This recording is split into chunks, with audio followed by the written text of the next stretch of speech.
Om Shri Sai Ram, offering our collective salutations to the Almighty, respected elders, devotees from around the world, staff and students. Sai Ram, good morning and welcome to day 36 of the One World, One Family World Cultural Festival. An ancient Nepali proverb says, "If you want to climb high, lift others with you." It reminds us that true greatness lies not in reaching the peak alone, but in uplifting others along the way. Nepal, the land of the majestic Himalayas and timeless spirituality, reflects this truth.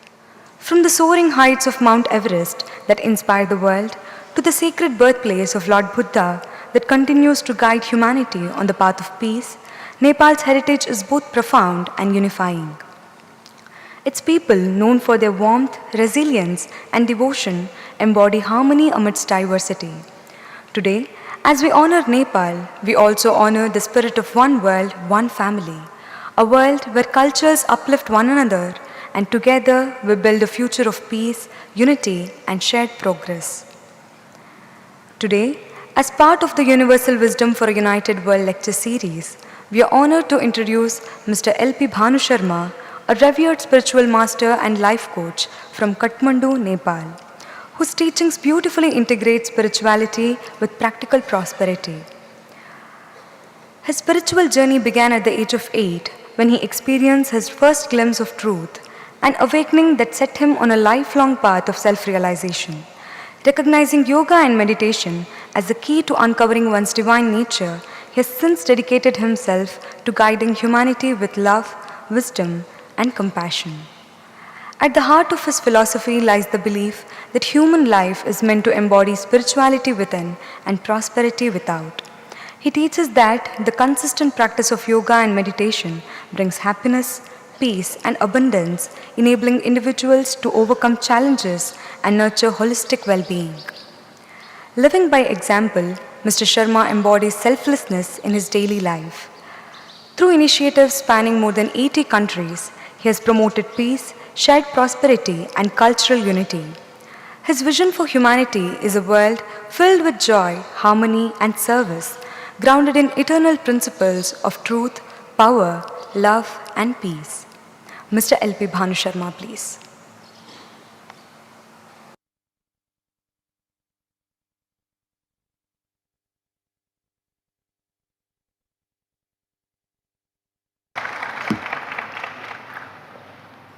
Thank you so much. I'm deeply humbled, honored, and happy to be here. Hari Om, Namaskaram, Om Sai Ram. I come from the land of Himalayas, the land of Bhagavan Buddha, land of Lord Pashupatinath, Bhagavan Muktinath, Maharishi Vyas, Maharishi Valmiki,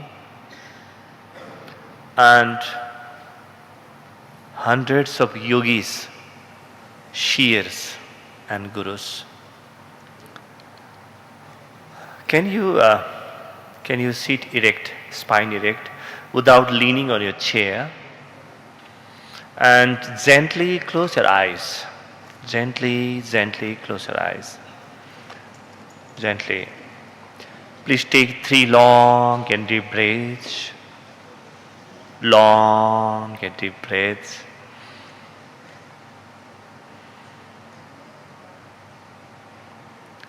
Allow long and deep breaths.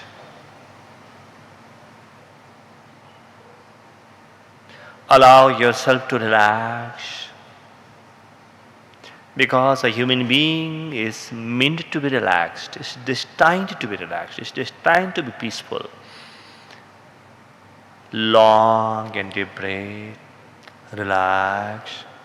Allow yourself to be without trying to do anything. The whole reservoir of peace and energy reside in you. Now slowly remember your parents. Those 2 beautiful people. The 2 most beautiful faces in the world. Remember parents, remember their feet, their lotus feet. And remember your Guru, your deities, God, and everyone. Remember your deep-rooted cultural tradition.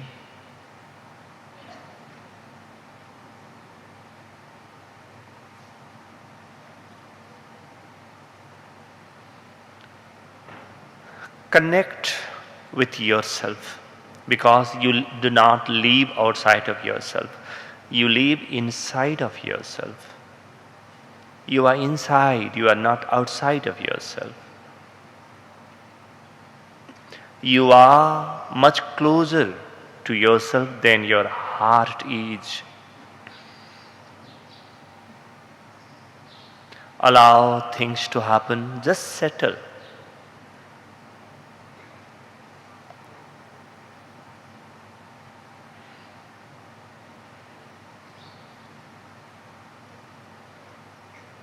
The gods blessing you, the rishis showering their love and blessings on you. They do it 24 hours a day. The question is, am I aware of that?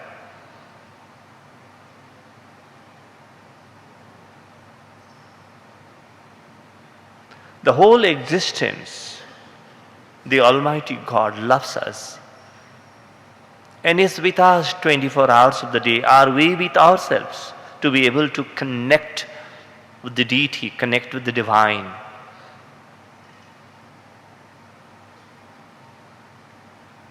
You are not meant to go anywhere. Deep inside you, in the deepest throne of your heart, resides your God, which is not different from my God. We share the same God, the same truth, the same humanity, and the same future.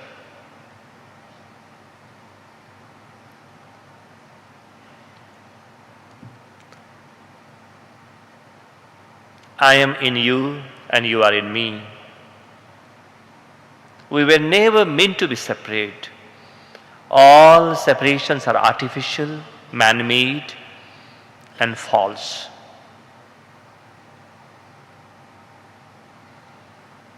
Our connectedness,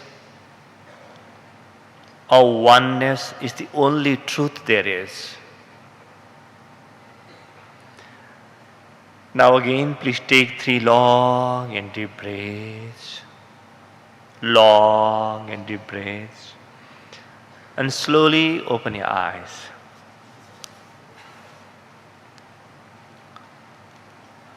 Slowly open your eyes. Dear friends, my dear divine friends, I'm so honored and humbled to be here amongst you, and I thank the organizers to have me here in this centenary celebration of Bhagavan Sri Sathya Sai Baba. Nepal and India, we share the same eternal bones and we share the same spiritual origin. Himalayas have been the abode of gods, rishis and yogis. And just like the water flows from atop mountain down to the valleys, down to the plains and fields, the knowledge flows from the Himalayas. And we extend this. Nepal and India were together on this journey. We're just together. And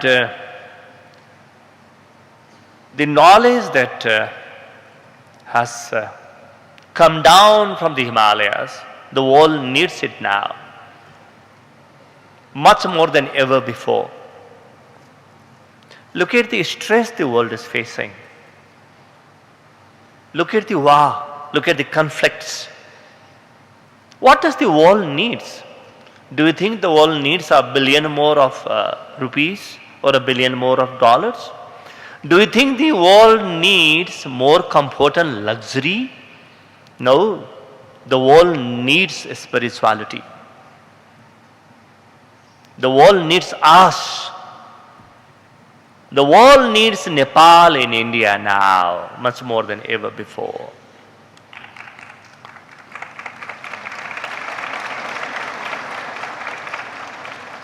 If we do not play our part in this life's drama, in this universal drama, who will play our part? If Nepal and India do not take this cause further, who will do this? When I learned that this organization is going to celebrate the centenary and I am being invited to present from Nepal, I was not only happy, tears rolled down my eyes because I take it as my moral duty to help people, to share my love and joy with everyone. Then this is the essence of Sanatana Dharma, that is the humanity's quest for Satyam, Shivam and Sundaram. The truth, the goodness everywhere and the beauty everywhere. Friends, the world, if you want to make an assessment of the world, what do you think the world is? The world is not different from your mind. You are projecting your world from inside yourself.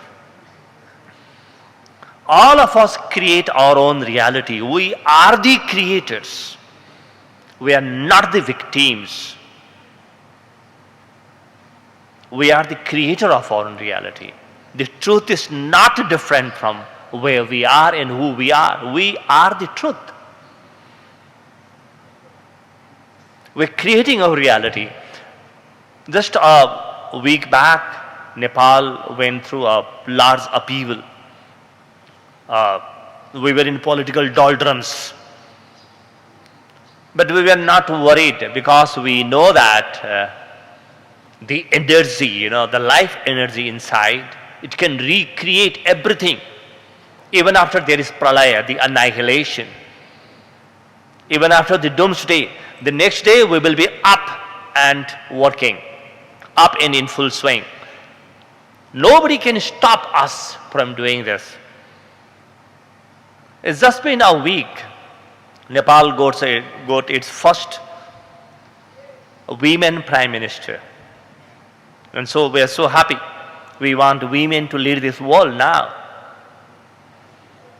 We want women to come forward and take ownership and leadership. Women have raised us, now they can raise the world. They have that potential. And through our organization, the organization that I represent, Jeevan Vigyan in Nepal, we help people connect with their own life energy. The life energy that is inside me is the supreme truth that is there in everyone.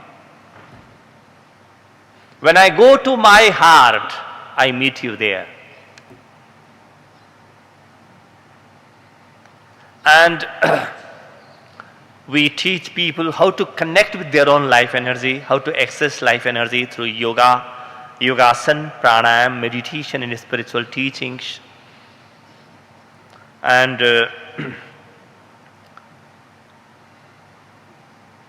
Sathya Sai Baba has been our source of inspiration for so long now. The type of work that he has done, not just on the outside world, the work, the energy field that he has created in the spiritual realm, in the spiritual dimension, is something unsurpassed. And I am so happy that Sadguru Sri Madhusudan Sai has taken his work forward and also extended it beyond the borders now. I am so happy that people from 100 countries are meeting here and every day signing up for world peace, one world, one humanity and Vasudhaiva Kutumbakam. It's an immense joy. See, death cannot do us anything. Destruction cannot do us anything. Because what is left after death and destruction is my soul, my eternal being. So nothing can destroy who I am, who we are. And every time we recreate with more energy, with more vigor, and with more happiness, with more joy. Now, friends, when India and Nepal, we have been together for eternity, when they come to work together to help people of the globe reconnect with their own true nature, we will see a different world. By India and Nepal, I just don't mean the geographical territories. The spirituality that is spread out around the world comes from this place, comes from our place. So by India and Nepal, I mean the whole spiritual world when it comes together. We have seen so much in spirituality, or we have seen so much in politics. We have seen so much in economics, social science. We have seen so much in science and technology, but we have not seen spiritual saints collaborating. I think back in 2016, when the goddamn particle, or the God particle, that laboratory experiment was taking place, over 100,000 scientists were collaborating the world over. Now it is time that the spiritual people, the yogis and the saints collaborate in the similar fashion. If we don't collaborate, the negative side of human life comes into play, and things like the wars, the world wars that are looming large will come to the center stage. So it is time that we come together. Another thing that intrigued me and I'm so happy to learn is the way Sadhguru Sri Madhusudan Sai has taken forward the aspects of education. And the university's name is University for Human Excellence.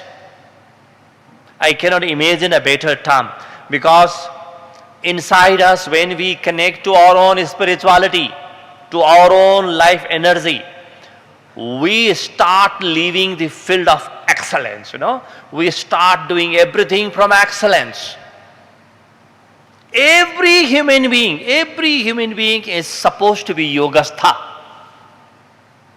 Every human being is a masterpiece of creation. Every human being. I'm talking to you from my own inner reality. That's the truth I'm living day in and day out. I know that this truth cannot be washed out in any way. So, the excellence, once we go into our own meditative nature, we touch our excellence, the inner excellence inside. And once we touch our own inner excellence inside, we will spread peace and joy all over the world. A person who is able to touch his or her inner core can never bring anything negative or evil to the world and to oneself also. All possibilities of negativities, all possibilities of, hatred, envy, jealousy, conflicts, they simply die away, because you become a living truth. You become a light. All destructions, all negativities are the result of the dark environment. There's nothing dark inside. If you have not looked into your own heart, please do it. Meditation helps you reach there. And once we touch our inner core, excellence comes out of us. Just like that silk, that thread comes out of the spider, that web comes out of the spider, excellence comes out of her life. We become an epitome of excellence in whatever we do, whatever we speak, whatever we touch, wherever we go. We become living energies. We become living energies. So,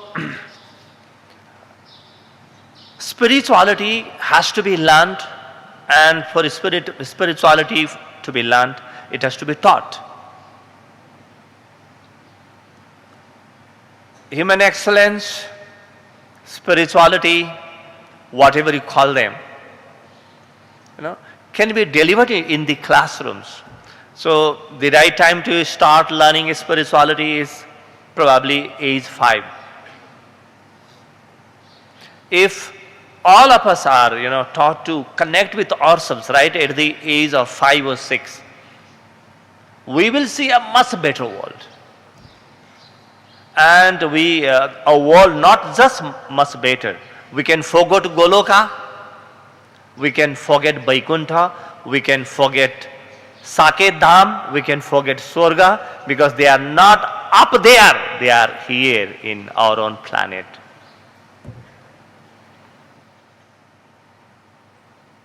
But that is something only spiritual people can create. I don't mean politicians cannot create. I don't mean scientists cannot create.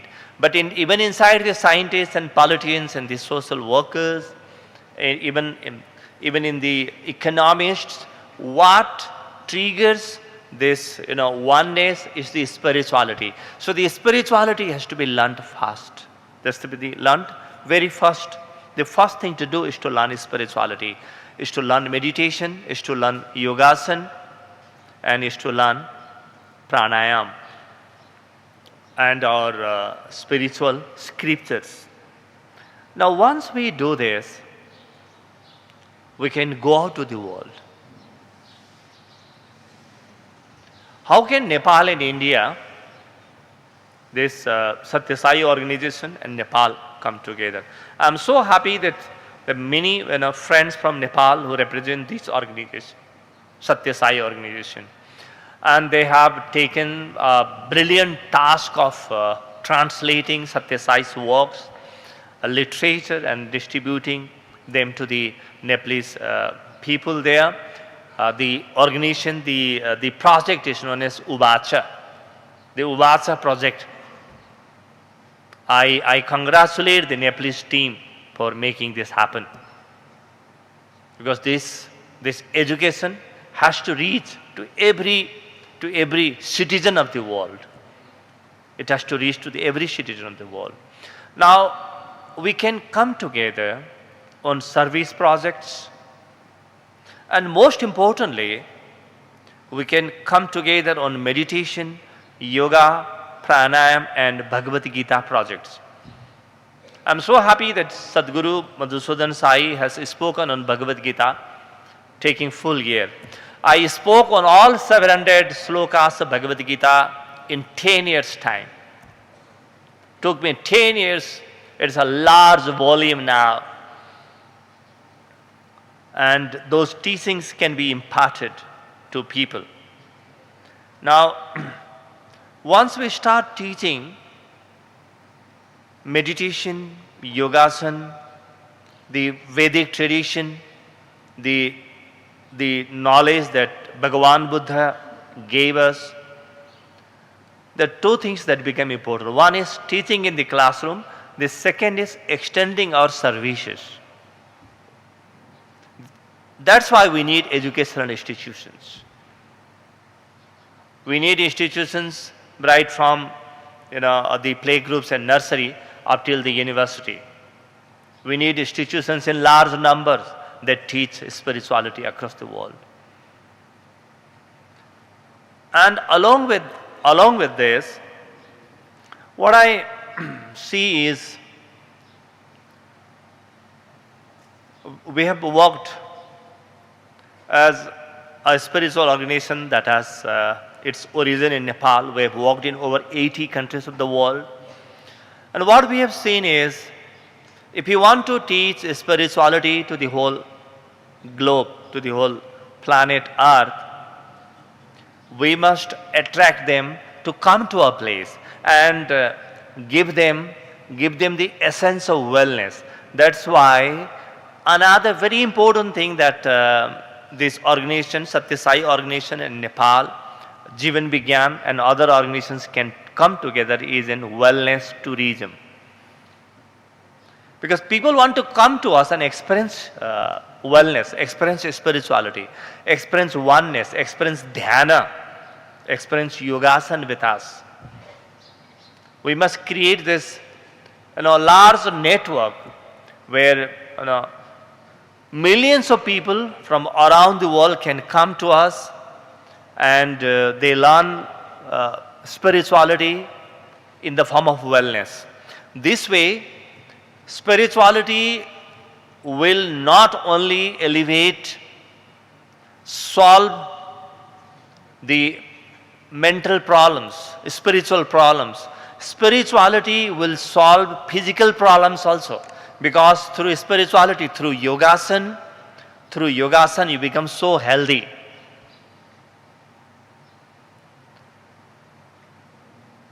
And through pranayam, your mind becomes very strong.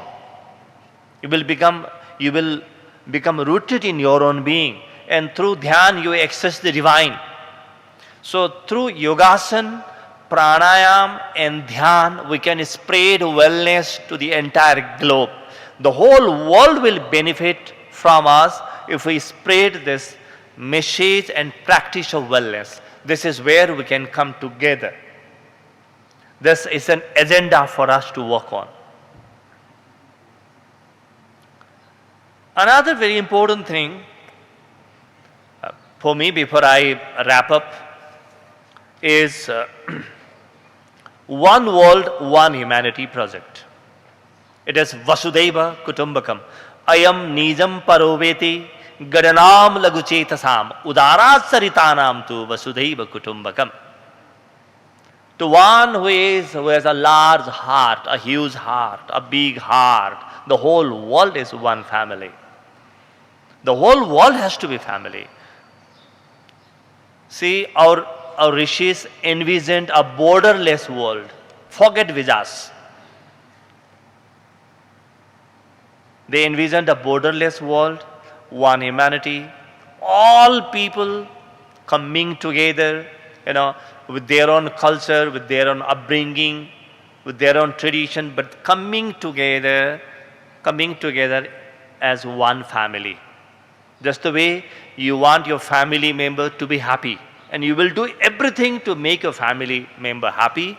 We have to do everything to make the world happy, because the world is our family. The Japanese are not different from us. The Cambodians are not different from us. The Koreans are not different from us. The Americans, the Africans are not different from us. We have to live this, we have to practice this, and we have to spread this message to the whole world. This is, One World, One Humanity project. Friends, before I close, I want you to close your eyes again. Please sit upright. Please sit upright with your spine erect. Gently close your eyes, relax. Because you are in God, and the God is in you. If you want to see God, don't go without, go within. Don't go outside, get in. 3 long and deep breaths again. Allow your whole body's weight to be passed on to the chair you're sitting on. Just relax. Just relax. You are where you should be. You can never be where you cannot be. God is your presence.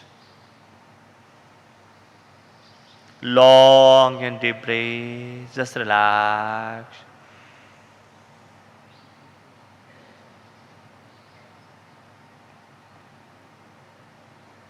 In this peace, in this joy, in this silence, you become a superpower.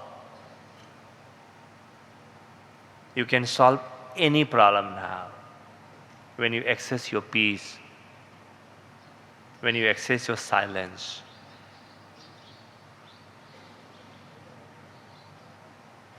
See this peace, see this joy, this beautiful moment.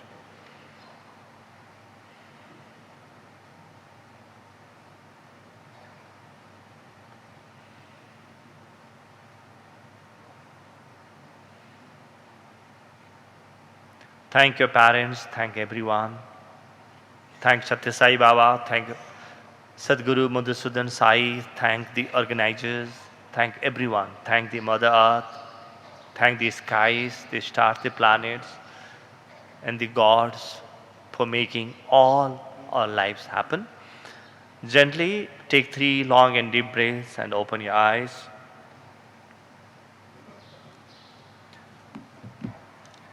Thank you so much for patiently listening to me, very kind. I bow to you, I bow to the God inside you. And by doing so, I bow to myself. I bow to the one that resides in you. Thank you so much. We invite you to Nepal.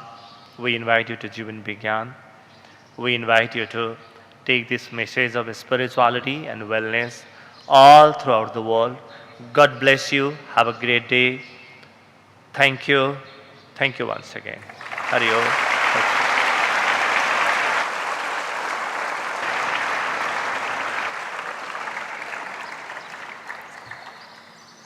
Thank you, sir, for sharing your wisdom with all of us. May we now invite Sri M.S. Satyanarayana to extend our token of gratitude and appreciation to Mr. L.P. Bhanu Sharma.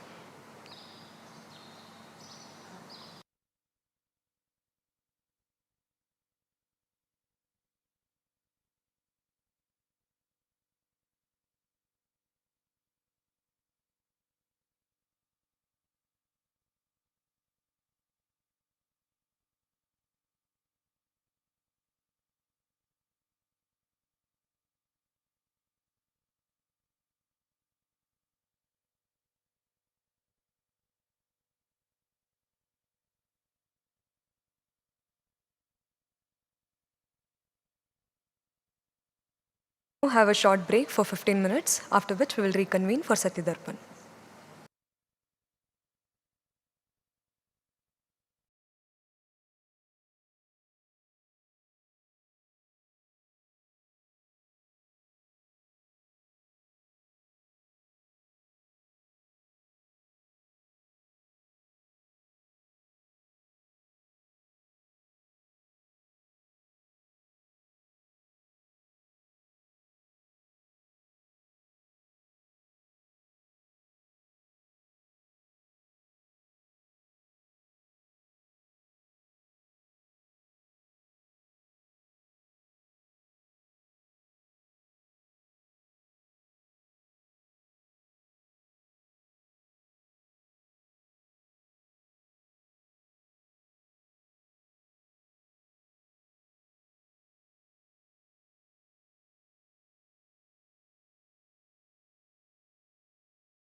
Shri Durge Sai Narayani Namami Shri Durge Sai Narayani Jaya Jagadambe Devi Bhavani Jagadambe Devi Bhavani Namami Shri Durge Sai Narayani Namami Shri Durge Sai Narayani Jaya Mahishasura Samharini Jaya Mahishasura Samharini Mahamaya Dukharini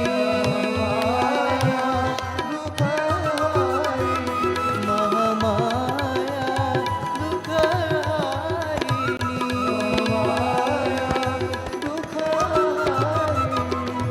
Namami Shri Durge Sai Narayani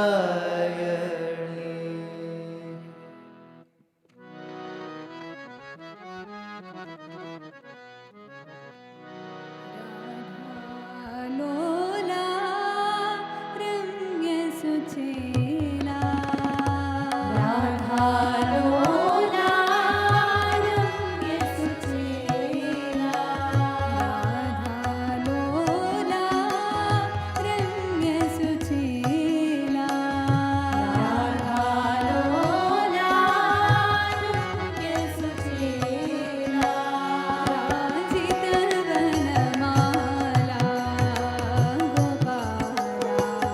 राजित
Om Shri Sai Ram, offering a humble pranams at the feet of Sadguru, respected elders, devotees from around the world, staff and students, Sairam and welcome to Satyadarpan.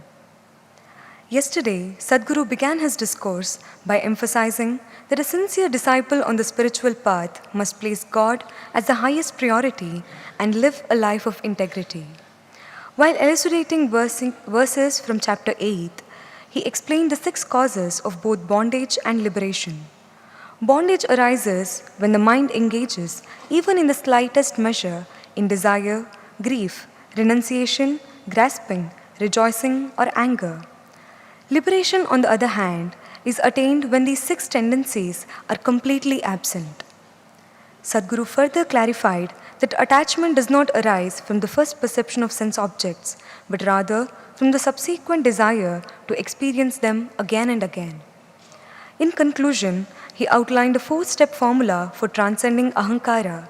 Aham, I; dasoham, I am the servant; naham, I am not this; soham, I am that.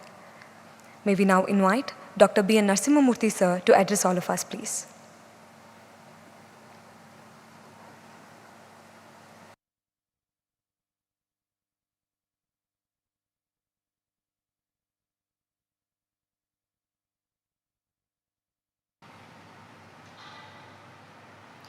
Dearest Sadhguru, brothers and sisters, very dear students, boys and girls.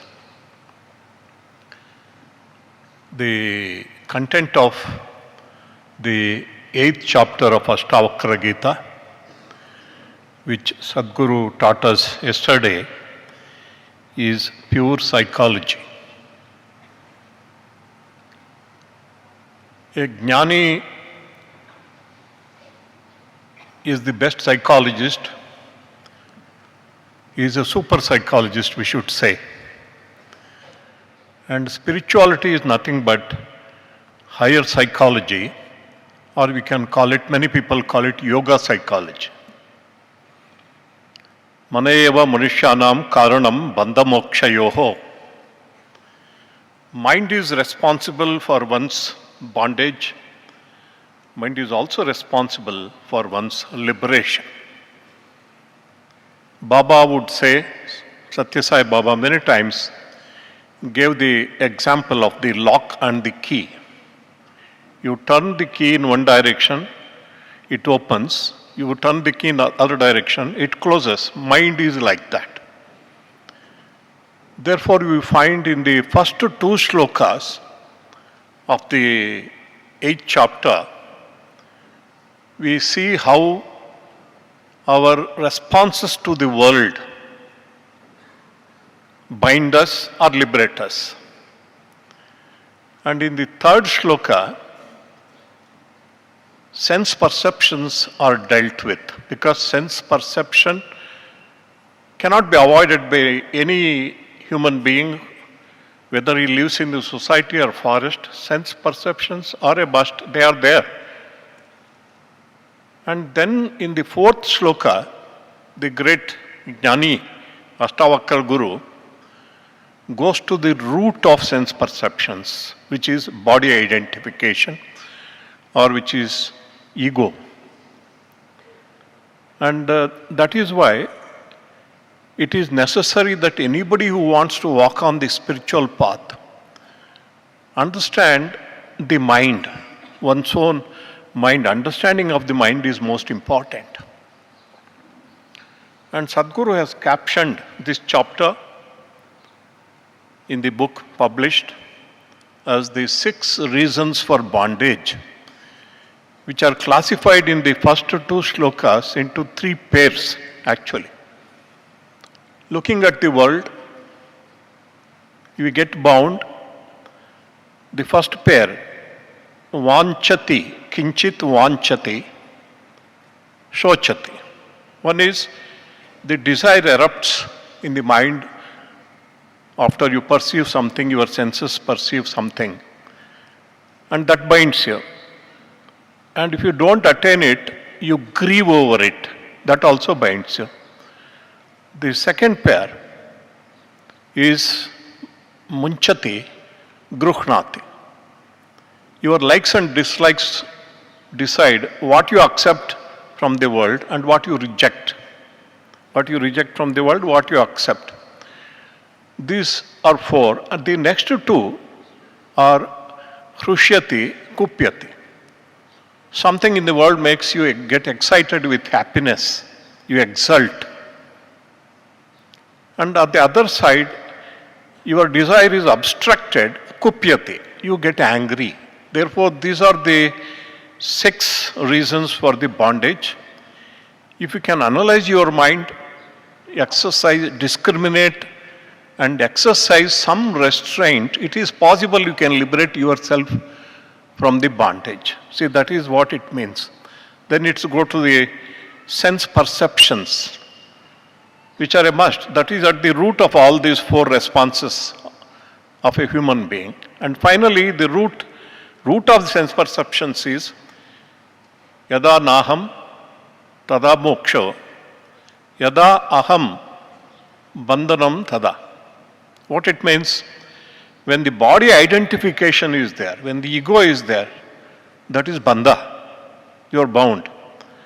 And when it is not there, you are liberated. See, that's a perfect psychology, I would say. Apart from this, Sadhguru pointed out 3 very important things. I would like to speak mostly from the point of view of the students. Of course, it applies to everybody. It applies to everybody. First thing is, you cannot have the cake and also eat it. You can't, Bible says, you can't serve God and mammon together. You want God, you should sacrifice everything for the sake of God. If you want to have both God and world, you are deluded. It is not possible. Ultimately, it will lead you to only sorrow and bondage. If you want to get out of sorrow and all misery once for all, you have to choose God and God alone. That is why Sadhguru yesterday also quoted Saint Francis of Assisi when one of his friends asked him, which is the path to God? Saint Francis clearly said, there is no path to God. God is an abyss. If you have courage, jump. That's what he said. And what really comes in the way is our mind. And also yesterday, Sadhguru very, very graphically pointed out how there is nothing consistent with the human mind except its tendency to drift towards evil. Everybody's mind is like that. There is nothing, no consistency with the mind. It's always inconsistent. But one consistency is always there. Leave it to the mind itself. It will always drift towards evil. It will never rise up. It will always drift towards evil. This is what every one of us, especially the young people, will have to note. Unless we exercise discrimination and restraint, mind will always lead you astray. And how do you restrain the mind? Only by enjoying the divine happiness which is there within you. The mind runs after pleasures because it thinks there is happiness only there. If we can show that there is another source of happiness for you which is higher, more sublime, more profound, which is liberating for you, which is there inside, and you feed that joy to the mind every day through regular spiritual practices, see, then you can definitely detach yourself. And finally, Sadhguru made one very important point, why we should not compare ourselves with others, either in the material world or in the spiritual world. In the ashram here, we find 4 categories of people. First category are those people, Swami Sadhguru pointed out, those who have seen everything of the world. They found out that world is hollow. It doesn't give them real joy and happiness. Therefore, they dropped everything and came here. See, they will naturally have their families. They came here, they settled down here with the family. Many of them have settled down here with families or without. Some people, single also, they are there.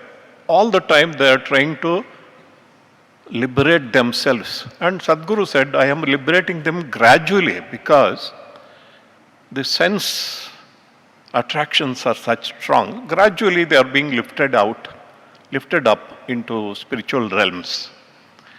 The second are those people who have come here for jobs, only for jobs. In this sense, job gives them food, gives them money, they come. But they also get influenced by the environment, especially listening to Sadhguru day in and day out. They also develop some interest in spirituality.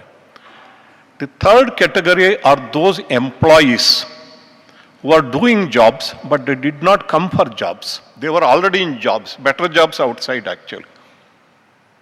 They came because they were attracted by Sadhguru and his mission and his teachings. They gave up job which may be paying them higher salaries and came here for a lower salary because they have a family or they also need to sustain themselves. They have no other means of financial security. The third category, though they are working very hard and they don't keep count of time, number of hours of work, nothing. All the time they are working for the mission. They are also trying to progress spiritually. The fourth category are the students. If our students introspect, at some point of time in your life, each of you would have got a feeling or a desire, I should also establish one school in my place or somewhere else. I should help Sadhguru to take the mission forward. How much Sadhguru has helped me. I would not have got this kind of education or any education if he had not started this educational institution. Therefore, they'll develop love for Sadhguru, which leads to two things in their mind. Love for Sadhguru means two things. One is love for God and desire to walk on the spiritual path. Second is the Jagadhitaya. Sadhguru is working so hard day and night for the sake of all of us, for the sake of the whole humanity. I should also work like him.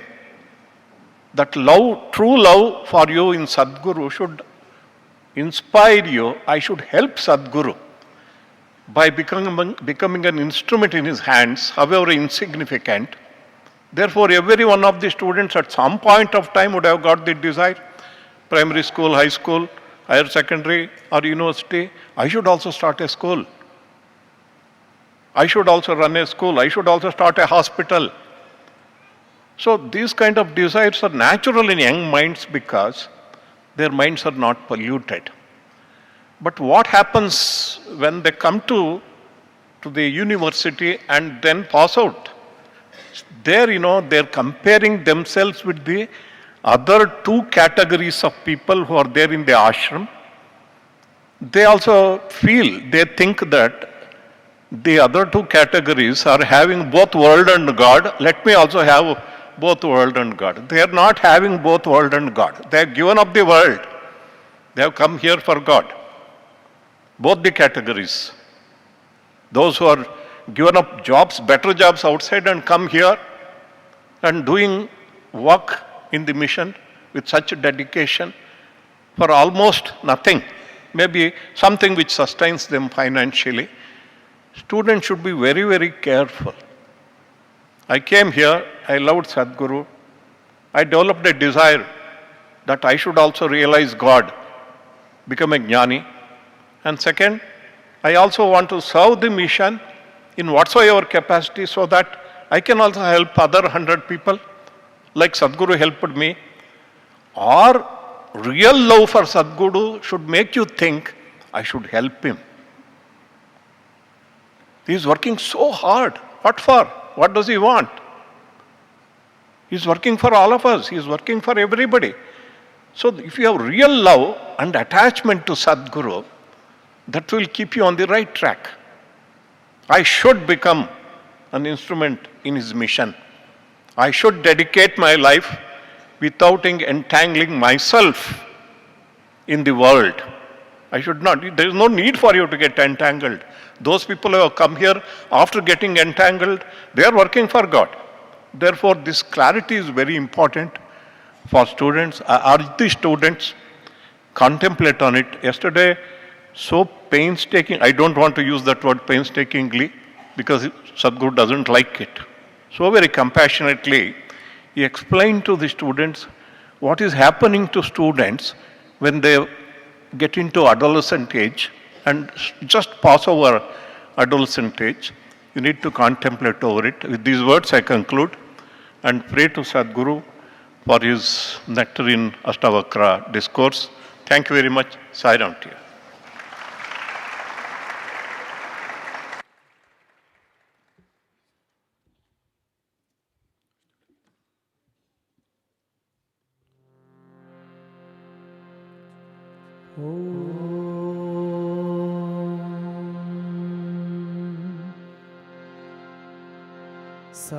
सहनाववतु सहनौ भुनक्तु सह वीर्यं करवावहै तेजस्विनावधीतमस्तु मा विद्विषावहै ॐ शान्ति शान्ति शान्तिः.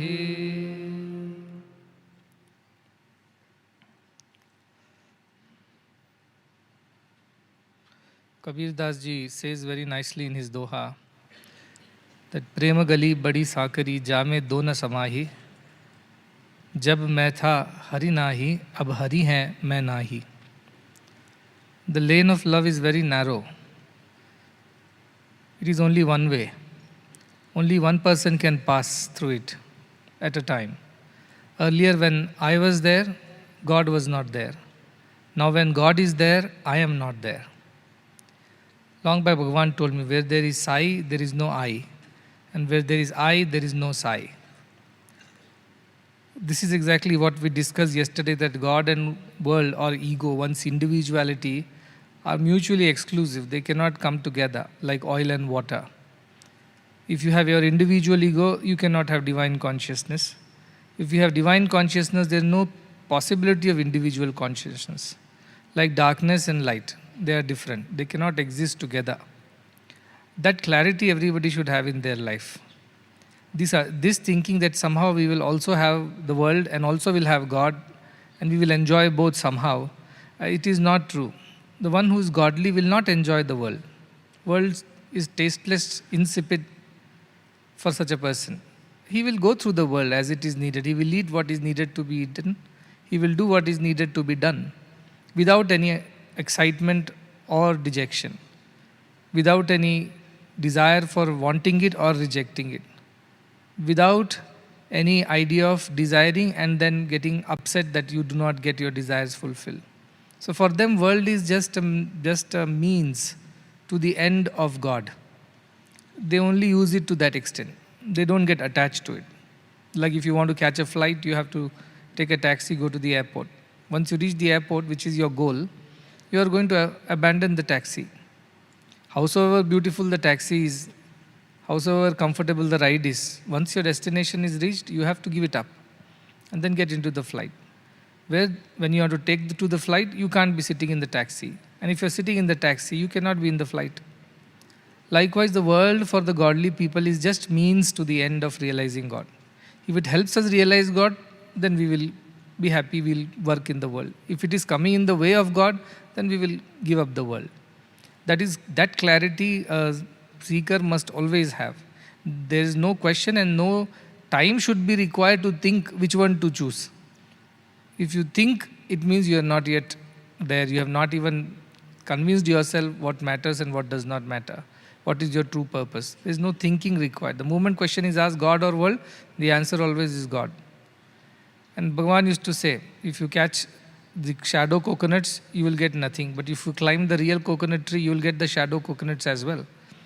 Likewise, if you get God, you will get the world too. He used to tell another story that there was a prince who displayed all that he had, all his wealth, on his birthday for the people of his country to take whatever they want as a birthday gift from his side. So everybody came and they started taking whatever they liked: gold, money, jewelry, gems, very beautiful articles, and so on. But there was one young girl who did not pick up anything. And this prince, who was in the disguise of an ordinary man, moving about the place, the exhibition, to see what people were choosing and taking, he was surprised to see why this young girl is not picking up anything, not taking anything. So out of curiosity, he approached her and asked, "What is that? Does nothing interest you in all this display of my wealth and my accumulations?" The girl said, which I am looking for is not here. And he asked, "What is that? I have kept everything on display. If it's not there, you tell me and I will give you." And the girl said, "I am looking for the prince. I want the prince and not his wealth. Because I know if I have the prince, I have the kingdom too. If I have the king, I have the kingdom too." So the Gyanis are like that. In this absolutely tempting and engaging and distracting world where everything is so very enticing, enamoring, enchanting, they look for God. They don't get influenced by all the display of the beautiful things that God places on this earth. All the relations, all the accumulation, all the amassment of wealth, name, fame, progeny, position, power, all this is display. This is all God's property, which is on display when you come to earth. It's a big exhibition that is going on. But fools, or the less intelligent ones, they run after all these things. They get excited. "Oh, I want money." The other one says, "I want a beautiful spouse." Third one says, "I want a big bungalow and a house." Fourth one runs behind position or power. Like that, each runs behind all the items that are on display. But the wise one searches for God, who is hiding in this world, like the prince in his disguise. And then God approaches such a Jnani, such a seeker. "What is it that you want? Nothing interests you in my world?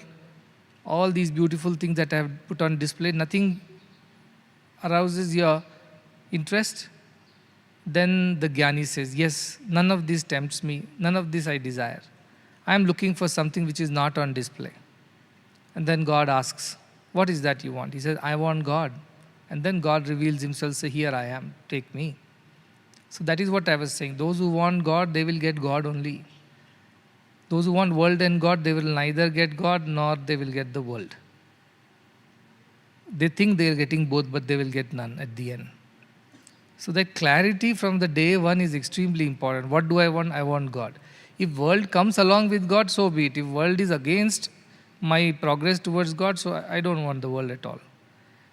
That kind of understanding is what all this spiritual reading, listening, contemplating should lead us to. That clarity should be absolutely 100%. When somebody asks again, today, after 10 years, after 50 years or 100 years, the answer is same. This answer does not change. That I always wanted God, I want God, and I will always be wanting God. And world is of no consequence to me unless it is taking me to God. That clarity one should develop quite early in life. Because if you don't develop that clarity, then we will always be stuck in the world, running behind all the items on display, forgetting the very owner of this world, who is also available to take. But we don't think of him, we don't ask him, because he is not on display. So that is the idea which is why all these subjects are taught quite early to students. And if God decides that you must have world with you, so be it. Janaka was a king after all. He is a king because he was made a king by whatever destiny. And he is continuing to be a king. Yet, kingship is not what he desires for. It has come by virtue of his destiny. But what he desires for is godhood. That clarity is whatever. You want to come here, get an education, fine. But education is not the end of your journey. That's not the goal which you came for. Education is a means to the higher goal of knowing God. This education should lead you to God. You have come here for a job or an employment, fine. But job and employment cannot be the reason why you are here. It should become the means to the end of God realization. Because you work for such an organization, there is a possibility for you to realize God. You come here for sadhana, but sadhana is a means to realize God. People getting stuck in the sadhana itself. I chant 1008 times. How many times have you chanted the name today?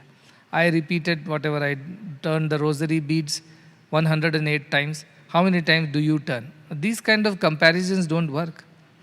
And some people show offs. I did not sleep whole night. None of the Shivratris I have slept. None of the Akhand Bhajans I have slept. How many Akhand Bhajans did you stay awake? How many Shivratris did you stay awake? If you stayed awake, fine, good for you. But there is no need to go and tell others about it and then expect them to recognize you and reward you, including going to God and telling, you know how much I have done for you, how much donations I have made, how many hours I have worked in your mission, how many sacrifices I have made. So in return, please do all these 1, 2, 3, 4, 5 for me. That is not the idea. You made sacrifices so that you can grow towards God. Nothing else. So this purpose of why we are here should be extremely clear in our head. See, that clarity, if it is not there, then even in the best of the place like this, we will still be entangled in the worldly desires. We will still be running behind those tinsels and glitter of the worldly things. And we will never realize God. Remember the pussycat in the poem, who went to see the queen but ended up only seeing a mouse. Because the purpose of the pussycat was to see the queen. However, she forgot. The pussycat forgot that it was the queen that it has come to see. Its instincts drove it to only search for mouse. So we here coming in ashram cannot become such spiritual pussycats who though say we want God, but at the end what matters to us is position, power, authority, salary, increments and promotions and friendships and other companionships. If that is what becomes, then we become that spiritual pussycat which went to London to see the queen but ended up seeing the mouse under the chair. So that is why I keep repeating that clarity is extremely important why we are here. And if you have that clear clarity, the rest will follow. So with that, the next chapter of Ashtavakra Gita, where in the first chapter he told us the reasons for our bondage. Narasimha ji has already summarized it. That when we desire for something and then we feel sad, when we want to get rid of something or we want to attain something, when we become excited or we get angry, all these dualities are bondages only. And as long as your body idea that you are the body exists, these dualities will go on troubling you. They will never leave you. So the next chapter of Ashtavakra Gita, Ashtavakra continues to say, the shloka 9.1, he says, Kruta akrute cha dvandvani kada shantani kasyava evam gyatveha nirvedvat bhava tyaga paro avrati. A little sandhis are there, so we'll break it slowly. Krita, akrita. There are two things in this world. Krita means that which is done, and akrita, that which is not done. In spiritual parlance, it is known as karya and karana. Karya means the work that is done in the world, and karana is the reason, the cause for which it is done. So these two are the dvandvas, the dualities that exist in the world. Kada shantani kasyava. The one who is of the absolute peaceful demeanor, who has realized the self, for such a person, these dualities do not exist. That this has to be done, this should not be done, this needs to be done, that needs to be avoided. This concept of doing and not doing does not exist for the one who is established in the peace. Because once these exist, there is no peace. It will keep disturbing you. A thought will arise, I must do this, and then you will end up doing that. That will lead to another thought. That thought will lead you to another action. That action will lead to another desire. And endlessly this cycle goes on, krita, akrita cycle. So such a person who has realized the self and is at peace, where and how can there be duality of doing or desiring? Both do not exist. Evam gyatveha, knowing this, nirvedad bhava. Nirveda is the word he is using. Nirveda is become detached, dispassionate towards it, become desireless towards it. And tyaga paro avratihi. Sacrifice all these idea of doing and desiring. Because desire will lead to doing, and doing will lead to more desiring, and desiring will lead to more doing, and the cycle goes on and on and on. So get out of it, become dispassionate, detached from this idea of continuously desiring and continuously doing. Tyaga paraha. Become devoted to tyaga, detachment, avrati, and become avrati, free from these insistence that I must do something, I must be engaged in something, I must always be achieving something, pushing myself to do the next thing. Get rid of this, what you call an adamance or some kind of a, vrata means a pledge, as if we have taken a pledge that we have to do this. Get rid of this persistence or yes, insistence on going on desiring and doing, not necessary. Now if you look at our original idea of why we get stuck, there are three things: avidya, kama, karma, which I call as hridaya granthi, the knots of the heart. Avidya is wrong knowledge, kama is wrong desire, and karma is wrong action. Wrong knowledge leads to wrong desire, leads to wrong action. And that is why he's saying that first you have the right knowledge. That is important, that you are beyond this doing and desiring. This kama, karma was never the reason why you came to the earth. You thought you are here to do, because we say it is a karma bhumi, everybody must engage in karma, nobody can escape karma, yes. But you don't desire for anything in doing. What comes your way by virtue of your destiny, you just accept it and play your part, play along. Last time also I said, just play along. Whatever is coming your way, you don't specially desire for it. It should be natural, spontaneous, effortless.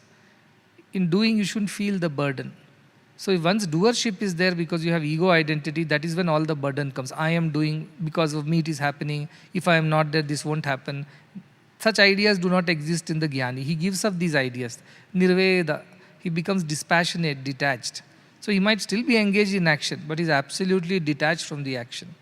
That is the way of the Jnani, and he is not those who have taken upon themselves huge responsibilities and think that because of them everything happens and without them nothing will happen. That kind of vratis, they are not such adamant, stubborn people.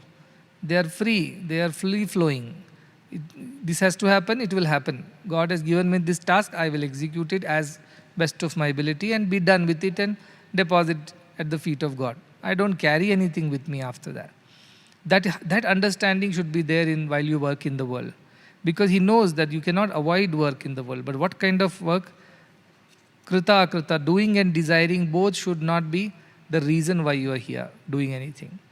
So, how the world was created is a beautiful shloka. I thought I will cross-reference it is. From Mundaka Upanishad, the shloka comes. When desiring and doing is the part of the world, has God not desired? God desired that the world should happen, and then he created the world. That is what all scriptures say. They say God was alone, nobody knew him. Then God thought, I must create somebody somewhere who knows me, that I also exist. And Bhagavan used to always say, I separated myself from myself to love myself. That was God's idea. That God separated himself from himself so that he can love himself. Like we go and look ourselves in the mirror and we adore and admire ourselves. We love to admire ourselves. Everybody loves to admire themselves. Because they see their reflection, they feel good about it. When I was in New York, there was a tall hotel. It had many floors. I do not know how many. And this was an old hotel. It has an old lift, a very, Victorian era kind of a lift. Very slow. It was so slow that you thought you could climb the steps and reach the floor better. But then we were told to get into the lift and we pressed the button and it's going on and on. It's forever. In that lift, they had put a mirror. So I asked the host, why have they put mirror inside the lift? The reply was because the lift is so slow that people don't know what to do with themselves till it reaches the floor. So they look at themselves in the mirror and they are lost. They don't realize how much time it has taken. That is the strategy of the hotel. Because we love to see ourselves. In a group photo also, the moment I say, which is the first person you see, you will somehow find out where you are in the group photo. Because you always want to see yourself. That is the nature of God also. God wants to see itself in everything, reflection of itself. So we are all reflections of God is what we know. So God created this world too. He also has a desire to see himself in everyone, everything. Because he enjoys seeing himself and enjoys being loved. The only purpose of creation is to love and be loved. That's all. God decided to love and got loved in return. When people forget to love God back, that is when he becomes an avatar, comes and reminds us that our true purpose is to love God and everything else is later. That is why avatars happen. What is dharma? Our dharma is to be devoted to God. That is all it is. Everything else is secondary. So every time we forget to do our part in the creation, which is to love God back, God takes an avatar or form, a guru, or in some way he appears and reminds us that our responsibility, the primary duty was to love God. So how did God create? When he also created, he should have had a desire. So it says, for God there was no doing. It is spontaneous for him. How it is spontaneous? It says, yathornanabhi sujate grinate cha yatha prativyam oshadaya sambhavanti yatha satah purushat keshalomani tatha aksharat sambhavatihi vishwam. Very beautiful analogy. The Muddenahalli this is, which says, yatha urnanabi, like the spider weaves its web from its own stomach. It does not bring the material from somewhere else. It just spits it out and makes the web, lives in it. We must watch a spider making its web. It's very fascinating. I'm sure in your hostel you'll have plenty of webs if you've never been cleaning the hostel. But those webs, now how beautifully they weave the web. It's a magic. It's a fascinating phenomena. And what does the spider do? It spontaneously keeps bringing out the thread from its stomach, weaves the web, and once it is done with it, it lives in it, it swallows it all back. It is not an effort, it does it so spontaneously, so perfectly.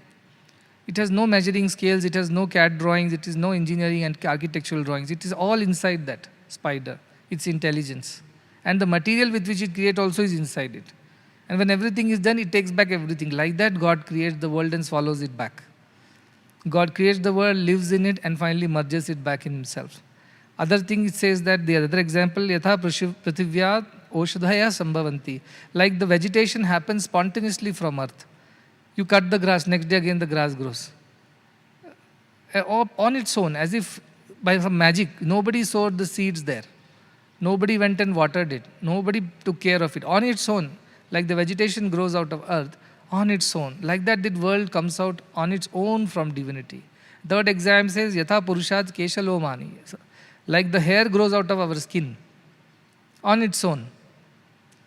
You cut the hair, it grows back. You shave the hair, it grows back. It keeps going back and back and back, on its own. No efforts needed there. Tatha aksharat sambhavatihi vishwam. Like that, from the akshara, the indestructible divine, Vishwa, this destructible world has come into existence. The substratum, the basis is that divinity. And what did God do? How did God create the world? Spontaneously, effortlessly. There was no planning and deciding and then working and then getting frustrated, it's not working out, and then getting angry and getting excited. None of these dualities existed in his creation. It was just a spontaneous expression of his existence. So our life should become spontaneous and effortless. This desiring and doing makes it burdensome. It removes the effortlessness and makes it a big burden and effort. I am doing, because of me it is happening. And if it is not achieved, then we are sad and miserable. We end up in the dvandvas of the past. Those dvandvas you remember? In the last chapter it told 6 of these things, 3 pairs, as Narasimha said.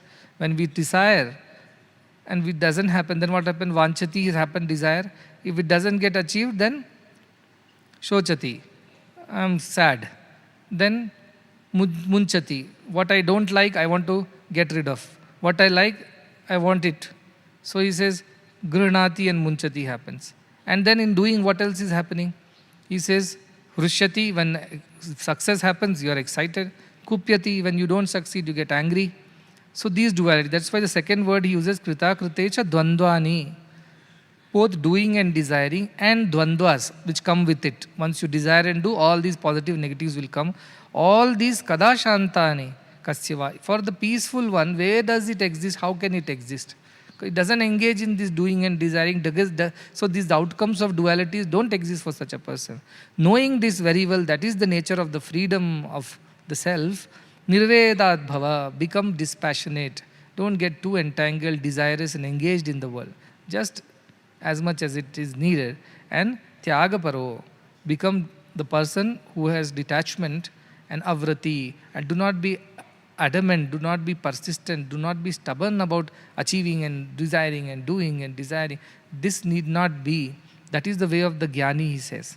But if you do not do that, then you are going to continuously swing between the dualities and you will never have peace. All the time your peace will be destroyed. So this is how the doing and desiring, the cause and the effect, makes people continuously work in the world. They can't sit quiet. In fact, at some point Ashtavakra says, even those who think they are not working, they are also working because they are bound by their ego identity. So even if they are opening and closing their eyes, that is also counted as work for them. Because they have ego. They have this identity that I am the body. So because of the body, anything body does becomes work. In your closing and opening of the eyes, I don't know how many bacteria get killed or they are born. Everything becomes your work. You think you are not working, but you are working. Because you have the ahankara. You have the idea of I am this body. So that was the idea that was being conveyed over here, that all the time we are becoming engaged in the action because of the desire that drives us to do that. And so you would say, how can somebody live in this world without any desire? Now, if I have to go to office and achieve something, that's a work. That is a desire to achieve it well. I must deliver tomorrow. If I don't deliver well, you only will scold me. What I am saying is that you don't do it out of your individual desire. You do it as a part of your duty, what is given to you to do. So tomorrow if you are shifted and you are asked to do something else, you have no problem. No, I'm in this department, I am supposed to do this only, I was born to do this. When there is need for somewhere else, you go there and do that. You have no problem with that. Why? Because you are not here to desire and do. That is not the purpose. You are here to realize the peace of the self. And that peace is realized only if you grow out of this doing and desiring and the idea of duality. So become dispassionate is what he is saying. If you don't become dispassionate, then what happens? God will find ways to make you dispassionate at some point in time. The second shloka, 9.2, it says, 43 page, Kasyapi tata dhanyasya loka cheshtavalokanat jivitecha bubuksha cha bubutsopasamam gataha. Nice shloka. It says, Kasyapi tata. Tata means oh little child. He is still treating Janaka as a little child because he is a guru. For guru, everybody is a child only. Even if you are older than the guru, you are still a child for a guru. So he says, Kasyapi tat. Very lovingly he calls him. How dhanasya? Here it is an O father, but it is not O father, okay? Here talking like a son only. He says, Hasyapi tat dhanyasya loka cheshtavalokanat. The dhanya, the one who has found fulfillment. Loka cheshta avalokanad. Loka cheshta, seeing the desires of the world, the people who are running after this world, the activities of the world, he has avalokanat, he has observed it carefully. What is the reason why people are running behind things?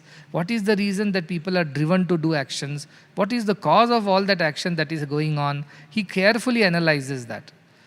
Avalokanat. And then what? Jivitecha bubuksha. He said Jivitecha, his desire to live long and forever and enjoy the world and do this and achieve that, that goes away.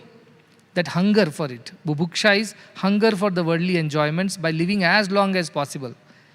That goes away. And what happens? Bubutso pashamam gata. Bubutsa means curiosity for things in the world. You get excited about every new thing and you want to know things and you want to achieve things. This curiosity also stops. And upashamam means it becomes, stops or ceases to be. Gataha, having reached that stage. What is the meaning of the shloka? It says, for the one who is the redeemed one, dhanya, who is fulfilled in life, who has realized the self, how can there be any desire for the worldly things? When he observes it carefully, he realizes there is no point in running behind this because we have already learned all this world is a dream. In a dream, you might have a palace that you live in, but you cannot really have it in when you wake up. It is only temporary, it is only a illusion. That is what we know of. So he says that after having carefully observed the activities of the world and what they lead to only dualities. Either you become happy at the end of the activity or you become sad at the end of the activity. Either you become successful or you become a failure. Either you get excited or you get dejected. This is what we are trying to avoid, because that is not the nature of the self. So such a person carefully observes any activity leads to duality only, and he becomes free from desiring for things. And even the idea that I want to enjoy this world, that also goes off. Jivitecha, bubuksha also goes away. And bubutsa, that curiosity behind, I want to go there, see that, meet those people, learn that, be here, do that, all these kinds of ideas also goes away in such a person. Now, sounds a very, very sadistic kind of a shloka, like, oh, you are in the world and you don't want to do anything, you don't want to desire for anything, you don't care about your achievements, you don't have any curiosity left in you, you don't have any desire for anything. What kind of life that is? As a journalist went to a man who lived over 100 years and asked, what is the secret of your long life? He said, I do not smoke, I do not drink, I do not eat non-vegetarian food, I have never engaged with any women, and I have always lived a very sattvic life. I don't watch TV, I don't go do this. Then the journalist said, why do you live? What's the point in living for this long when you don't enjoy anything at all? So the world looks like that. But the Jnani says, I am happy because I am free. I don't swing between dualities.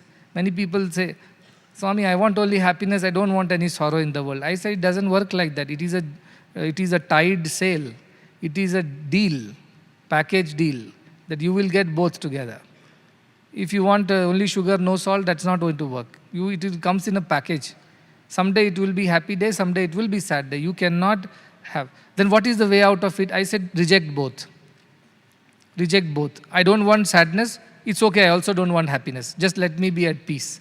I don't want to swing between the two. No, we want happiness. We don't want the sadness. Not possible. If today you get happiness, tomorrow you are bound to get sadness. That is the way of the world. You cannot wish it away. The only other option is reject both. So it's binary, either or. You either get both or you don't get either. So you cannot choose one over the other. That is the problem with most of the people. They want the good things, they want to avoid all the difficulties. But both will come together. The rose and the thorn are together. If you want to go and take the rose, thorn also will come along with it. That is the way of the world. Unfortunately, fools think, no, they can somehow outsmart the ways of the world and only be happy and avoid all the sorrow and sadness. Not possible. Not possible. So the other way is what? Avoid both. Avoid both means, oh, then I'm not going to be happy. No, but you're also never going to be sad. Remember that too. Then what is the kind of life I'll be living? A peaceful, steady, equanimous state of existence. How boring people will think. And if you think it's boring. But then the next time you have difficulty, you come crying to me, I'm going to remind you the same. Then you wanted an interesting life. You have it. One day sad, one day happy, one day success, one day failure, one day, friends, other day enemies. Go on with it. Round and round you go. If you don't want, then avoid both. That is also perfectly okay. So Jnani says, I'll avoid both. I don't want both. It's okay if I don't have those excitements in life, but I also know that I won't have those depressions and anxieties also. So I am okay with this. So that is how Jnanis live, very peaceful, free from all these fluctuations. And this desire to live on in this body is also not there. Now, how much people spend on just trying to extend their lives, trying to look good, trying to beautify themselves. How much money? They want to somehow go on living. And their desires are never done. How much ever they try to fulfill the desire, some new desire arises. They want to live a little longer. First, I want to marry and have children. After my children should get married, they should have children. After that, I should die after seeing my grandchildren's grandchildren. It's never done. It never happens. Why? Because not possible. Desires will keep coming. Once you see grandchildren, you will have desire for great-grandchildren. Great-grandchildren, you will see one more generation if I can see. So it is unending. So this idea to go on living and enjoying and feeding your senses and somehow enjoying as much pleasure as possible, that's a wrong idea. That's a wrong idea. They don't exist. And also this idle curiosity. What is there in that country? Let me go and see. What is that that person is doing? What is happening in his house? What is happening with his wife? What are his children doing? Unnecessary curiosity. You see, whenever there is a marriage or a function, What is the discussion? You tell me what is the discussion. Idle curiosity.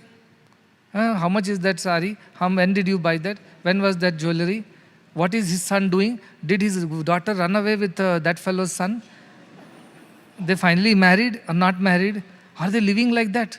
It's all the gossips in the world. It's because our mind is like that, curiosity is there. So this ideal curiosity also disappears from the mind of such a person. Because most of the world spends time on idle curiosity, wasteful conversations. So much energy and time is spent. Because they have nothing higher to think about. So they are dwelling in the lower realms. Somebody said, cheap people discuss people. Ordinary people discuss events. But great people discuss ideas. So cheap people will only discuss people. Uske ghar mein kya hua, iske ghar mein kya hua, who is fighting with whom, who is against whom. Their whole life goes in that. Because they have nothing greater to achieve. They are only interested in gossips. The mediocre people, they will at least discuss incidents. Achha, that happened and this was the result, that happened, that was the result. Something better than just discussing people behind their backs. But the great minds, they think ideas. They discuss ideas. How can we improve things? How can we make things better? What else can be done? That is what excites those great minds. So it depends on what kind of minds we have. We accordingly engage in activities. For such a person, this idle curiosity of the world disappears. He says, what is there to be curious about? We heard, right, that the world is like a snake appearing in a rope. Rajju Sarpa Nyaya, it is said. In the dark, you're walking, you see a rope, and then you suddenly see, oh, it is a snake, you think. And then you get scared. Then you go investigate, you finally realize, no, it is only a rope, it is not a snake. Now, somebody who is idly curious, what will he do? No, there was a snake. Let us find out what was the species of the snake. What was the color of the skin? Which direction it left from here? Has it gone to boys' hostel or girls' hostel? What is the point? There is never a snake. What is this curiosity for? What are you investigating? Investigating something that does not exist. It's like ghosts. You're investigating a ghost. It doesn't exist. Like that, this world, which first of all is temporary, illusory, and non-existent. What is this curiosity all about? Who is earning how much they are making, how much, why unnecessary waste that time? That time you spend on vichara. Who am I? Ramana Maharshi would say, instead of that idle curiosity and wasteful gossip, rather spend that time in Atma Vichara, in self-enquiry. At least it will lead you to something good. Or if nothing, at least think of good ideas which will change the world, which will make things better. Why discuss people and places and events and lower ideas? So that is the idea that he's saying, the idea to go on living and enjoying also goes away. No, but it does not come easily. You have to go through the life and go through the ups and downs, then finally you develop this kind of detachment. It doesn't come on its own easily. There is a shloka again from Mundaka Upanishad which says, when does man turn towards God? After having experienced the world only. After having experienced and realizing nothing of this world is permanent, that's when he turns to God. It says, Pariksha Lokan Karma Chitan. It's there on 44 page, next page. But it's from Mundaka Upanishad, just a cross reference. Pariksha Lokan Karma Chitan Brahmano Nirveda Mayat Nasti Akrita Kritena Tadvijnanartam Sa Gurumeva Vigachet Samitpani Shrotriyam Brahmanishtam. Who goes to the Guru to learn about the greatness of the self? Only a person who has done all the investigation, Pariksha Lokan Karma Chitan, after observing all his activities, whatever he has achieved since childhood till now, he becomes Nirveda, the same word. Nirveda means he becomes dispassionate. Why? Na asti akrita kritena. That which cannot be done is not possible to achieve it by doing. It means God cannot be achieved by all the actions of the world. How much ever money you make, you can't go and buy God with that money. He won't come. How much ever powerful you are, you can't force God to appear with all your power and influence. How many ever big family or progeny you have, you cannot force God to be a part of you. God is beyond all the doing. That is what he's saying. This idea that we can achieve God through the actions of the world is not true. So this man, Brahmana, who is seeking God, he becomes Nirveda, he becomes dispassionate because he realizes by doing all that we are doing, we are not achieving God at all. We are only fooling ourselves, keeping ourselves busy, swinging like a pendulum between the sadness and happiness and success and failures. We are reaching nowhere. He figures this out. Once that realization dawns, after he has carefully observed all the activities of the world, to know the self, he goes to the Guru. And how does he go? Samit Panihi, with dry wood in his hand. It's called Samit, with which they light the fire and they can perform yajnas and homas. So all gurus used to perform homas all the time. So anybody who met a guru would carry a little bit of dry woods or dry sticks so that it will help the guru continue his homa. But the inner significance is that he will carry a dry mind without any attachment and desires. Tyagapara he becomes. Avrati he becomes. Who? The one who has realized that all the activities of the world are not leading him finally to the self.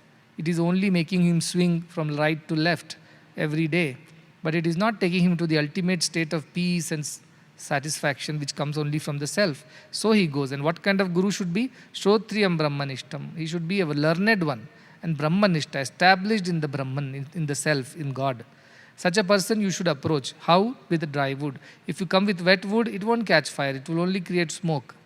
Likewise, if your mind is still desirous of the world and you reach a guru and ask guru for wisdom, even if guru teaches the wisdom, nothing will go inside your head.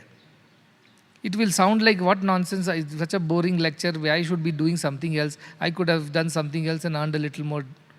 That idea will come only to those people who are not ready for it. So that readiness of the person comes by first carefully observing what is the result of all that I am doing. Is it really leading me to the ultimate happiness? Or am I swinging between happiness and sorrow every day? Once you realize that, you say, I don't want anymore to swing like a pendulum.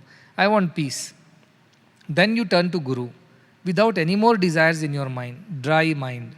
And the Guru, who is a knower of the self, learned in the scriptures, such a person ultimately teaches you. So that is what he is saying. He says, Avalokanat, after carefully observing the world and the activities and their nature, that they only lead to duality and not the ultimate state of peace, give up the desire for things. Even the desire to live long and enjoy life, somehow enjoy all the senses. Remember, in Kathopanishad, the little Nachiketa goes to Yama because his father tells him, go, you are cursed, you die and go to Yama. So he goes. And there he wants the secret of birth and death. He goes after Yama, tell me what happens after death. Nobody knows. Even gods are confused about it. Nobody tells me the right answer. I want to know from you because you are there at the time of death. So you must be knowing the answer. You are the best person to tell me. And there Yama tries to avoid him by telling, why do you want to know? Because it's a secret he doesn't want to give away. Because if people realize that secret of birth and death, then what will Yama do? People will overcome that fear of death and they will become immortal. So he is not telling the truth. But he tests Nachiketa. Nice 2 shlokas I have there written on 46 and 47 page, which are from Kathopanishad. Again, it's a cross-reference. On 46 page, Yama is tempting Nachiketa. What is he saying? Shatayusha putra pautran vrinishva bahun pashun hastin hiranyamashwan bhumer mahadayatanam vrinishva swayam cha jiva sharado yavadichhasi. Yama Dharmaraja is telling the little Nachiketa, Shatayushaha, ask for 100 years of life. On Putra Pautran Vrinishva. And desire, ask me for Putra, means sons, Pautra, means grandsons. Ask as many. Bahun, Pashun, as many cattle that you want. Hasti means elephant. Hiranya, Ashwan, gold, and Ashwa means gold horses. So ask for anything, cattle, elephants, gold, horses, whatever you want, sons, grandsons, and 100 years of life. Bhumer mahadayatanam vrinishva. And as much land as you want to enjoy, rule. Ask that also. Even if this is not satisfying you, swayam cha jiva sharado yavadichhasi. And your own life, as many winters as you want to enjoy. Ask me. I will give you all this, but don't ask me the secret behind birth and death. He's tempting. If anybody else who was a fool will jump at it saying that, thank you, can I have these many children, grandchildren, can I have this much gold wealth, can I have these many elephants and horses in those days. Today's time, this much of land, this much of other wealth, people can ask. And as much as you want, you ask. I am not even limiting it, Yama says. I will give you as much as you want, but don't ask me the secrets. And then what does he say? Nachiketa, hardly, maybe 11 years old or something, he replies, Shobhava martyasya yadanta kaitat sarvendriyanam jarayanti tejaha api sarvam jivitam alpameva tavaiva vahas tavna nritya gite. He says, oh Lord of death, don't you try to fool me. Shobhava, I have doubts about what can exist tomorrow. What is today, but tomorrow we do not know, it's uncertain. I have my own doubts, they are all fleeting.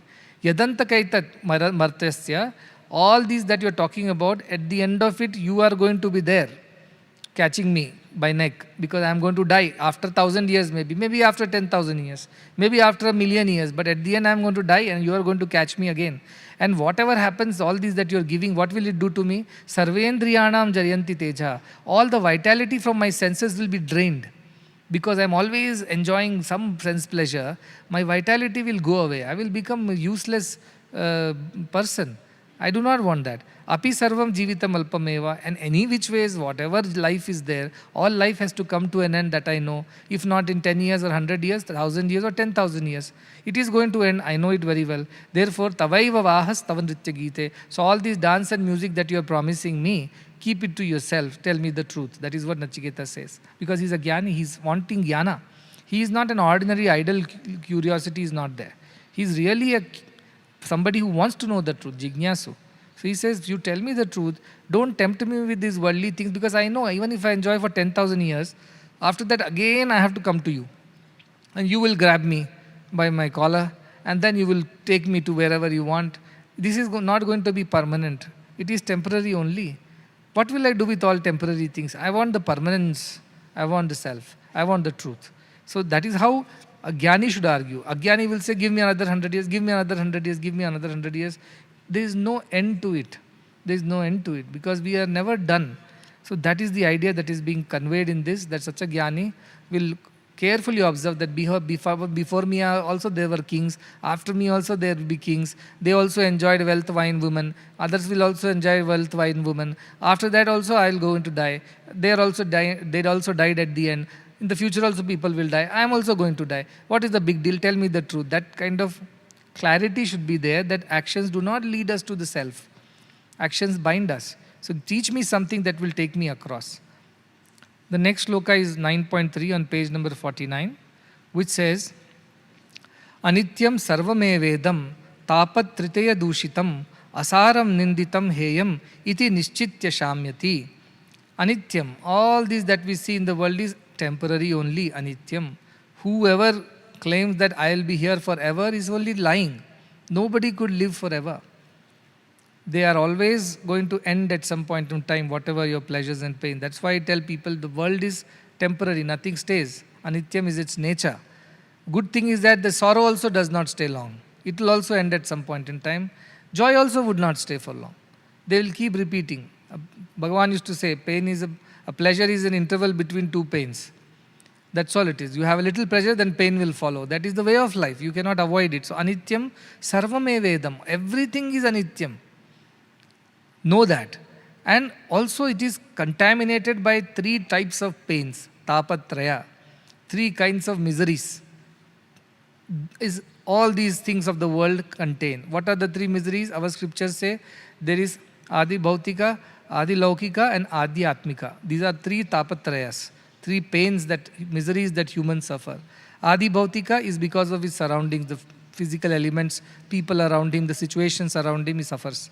Adi Laukika is because of the gods, they say, like the natural disasters or our karmas of the past, which gods come and deliver it to us, then we suffer those. We have displeased gods by our actions, then gods punish us. So that is the other pain that we undergo, Adi Daivika. And Adhyatmika, something which emerges from within, Adhyatmika pains. Like our mind itself becomes very painful and miserable at times. And that troubles us. Today mental illness is a known thing. I am told 1 in 7 person is going through some mental issue. That is the kind of pandemic proportions mental illness taken. That is Adhyatmika problems. It comes from within. Why? Because you had a desire for something, it never got fulfilled, now you are miserable. You loved somebody, they dumped you, now you are miserable. You wanted to achieve something, it did not happen, now you are miserable. If nothing else is there, the anxiety of wanting to do and not being able to do is misery. Something or the other will always push us to be miserable. That's why Shri Krishna says, Anityam Asukham Lokham. This Asukha is there. In this world, there is no real happiness and no permanence. Temporariness and unhappiness is the nature of this world. Imam prapya bhajaswam. Having ended up in this world of this nature, you remember me and worship me so that you are redeemed.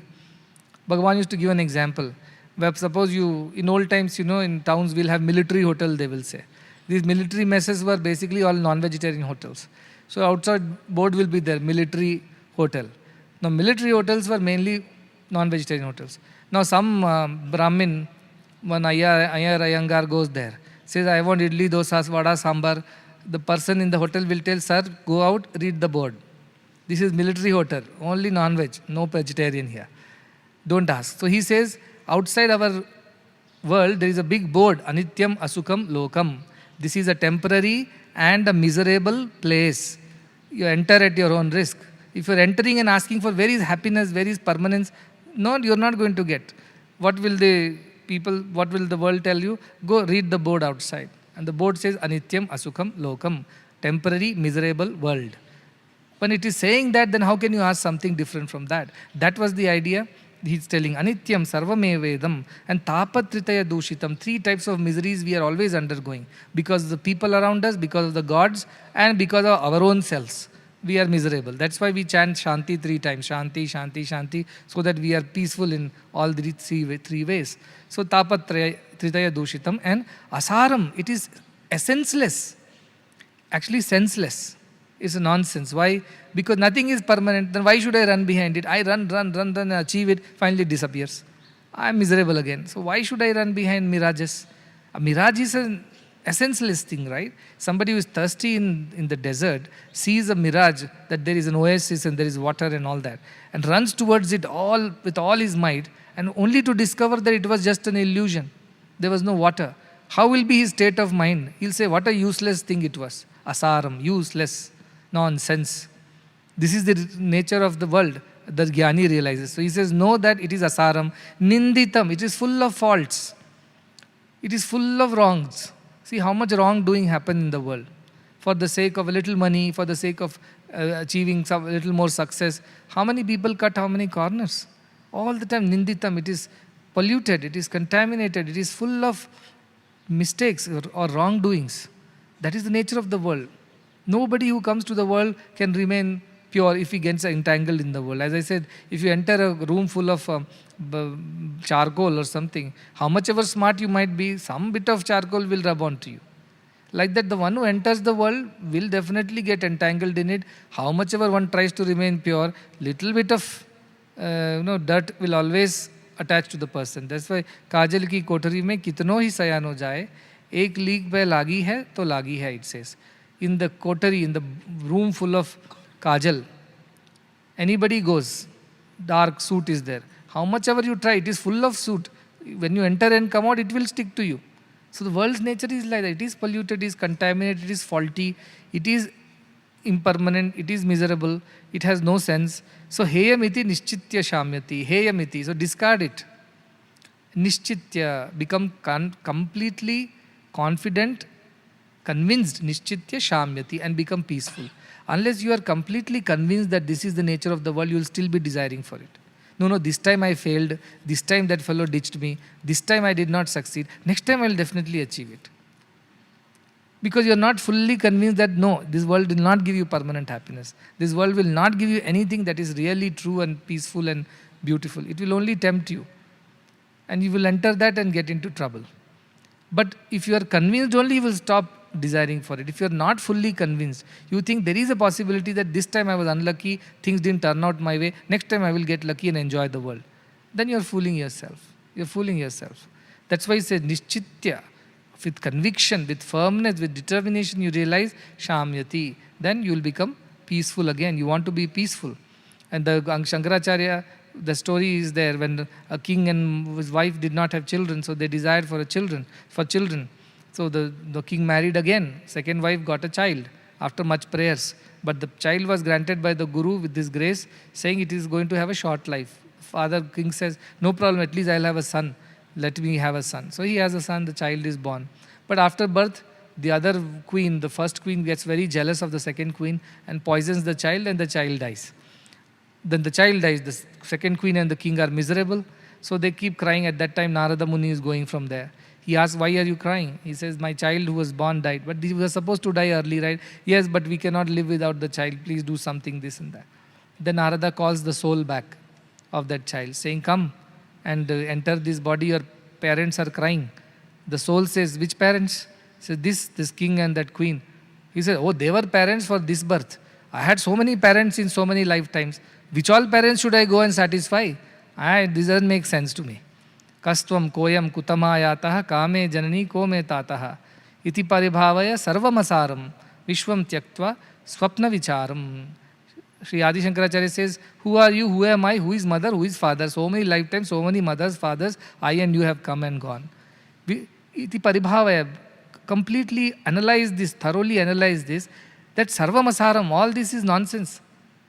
And vishwam tyakta. Therefore, give up this pursuit of the world like you will give up the pursuit of a dream.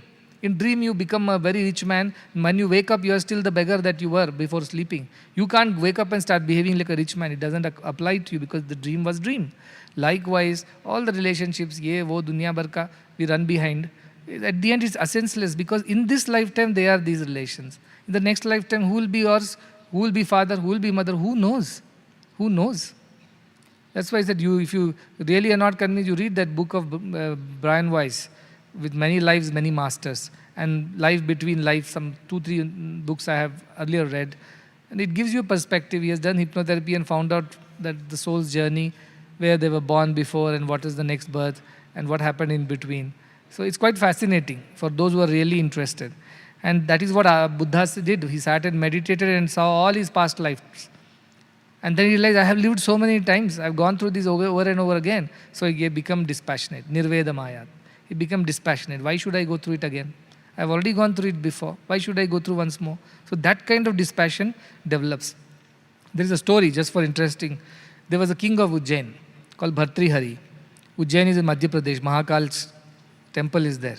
It's one of those Shiva Kshetras.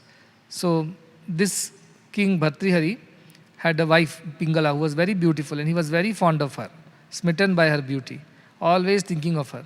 And he also had a brother called Vikramaditya, younger brother. And Vikramaditya noticed that this king is losing his sense of duty towards the kingdom, always busy with his wife, so infatuated with her beauty. And also Vikramaditya warned the king that your wife is not honest, she is not loyal to you, she is cheating on you. But this man is so blinded in her love that cannot see the difference between that. So inside he kicks his brother out, Vikramaditya. You are unnecessarily commenting on my wife, get out. So he sends him to exile. And then he is living with his wife. The Guru Gorakhnath, who is their Guru, he sees this Bhartrihari has gone mad. He has lost his senses and discrimination. I must set him right, otherwise kingdom will be ruined. And seeing the future, what is ahead, he creates a phala, a fruit, which is Amruta phala. It will lead you to immortality. If you eat it, you are not going to die. So the king, Gorakhnath Guruji comes and gives the Bhartrihari king this particular fruit and says, enjoy it. If you eat it, you will never die. You will live very long. King should have eaten because if king lives long, he will take care of the kingdom. But instead he thinks, if my wife lives long, then I can enjoy my wife for a longer period of time. So he gives the fruit to the wife, saying that you eat it so that you will remain young and beautiful and I can enjoy you for as many years as I want.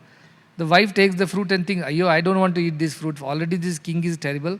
If I eat this fruit, I will stay here forever and have to deal with this king, I have to bear him for the rest of my life. I don't want this. So she takes the fruit, but she goes and gives it to her boyfriend, Senapati, the commander-in-chief of the army, saying that you eat it so that you remain young and I can enjoy you. Because she was cheating on the king. Now this commander-in-chief also was in love with the maid-servant. So this commander-in-chief goes and gives the fruit to the maid-servant. Maid-servant is the only person with some buddhi. She looks at the fruit, thinks, this commander just uses me for my body. He really does not love me. He wants to only use my body as long as I am young. And if I eat this fruit, I will remain young for long. I have to go through this misery every day. I rather give it to the king. If king lives long, then he will take care of the kingdom. So she comes to the king and gives the fruit. The king is shocked. How did this fruit come to you? Then she tells, this was given by the commander-in-chief. Then he finds the commander-in-chief received it from his own wife. And then he's crestfallen. He's crestfallen. He says, so much of love I had for my wife. I gave this fruit to her. And look at this. She cheated me. She gave it to the commander. Commander gave it to the servant, maid servant. She is giving it back to me. So he gets very fed up. He calls his brother Vikramaditya and tells, you take this fruit, you run the kingdom, I am taking sannyasa, because he's so crestfallen and detached. That relationships are like that. And then he gives up. He says, asara, anityam, the joy was temporary, asaram. There was no essence, there is no real purpose of these relationships. He realizes that people are with you as long as you are useful to them. This world is like that. So if you think that somebody is really yours in this world, you are fooling yourself. Because when the real test of whatever comes, time comes, people will leave you when you are not useful to them anymore. So attaching yourself to ideas like my son, my wife, my brother, my uncle, my father, these are temporary. When the real test comes, nobody stays with you. Now don't go by the Bollywood movies, okay? Those are just wishful thinking. In real life, all those things don't happen. That people die for each other's sake, and that all these things don't happen. This is all foolishness, so don't fall into that. There's a nice song of Manna Day. My father used to keep listening to these songs, so because of my childhood growing between all these old Bollywood songs, I thought I will let you know. The lyrics are so beautiful. It says, सुख में तेरे साथ रहेंगे, दुख में सब मुंह मोड़ेंगे, दुनिया वाले तेरा बनकर तेरा ही दिल तोड़ेंगे, देते हैं भगवान को धोखा, इंसान को क्या छोड़ेंगे, कसमें वादे प्यार वफा सब बातें हैं बातों का क्या, कोई किसी का नहीं है झूठे नाते हैं नातों का क्या. This is what it is. It's a beautiful song, those who want it.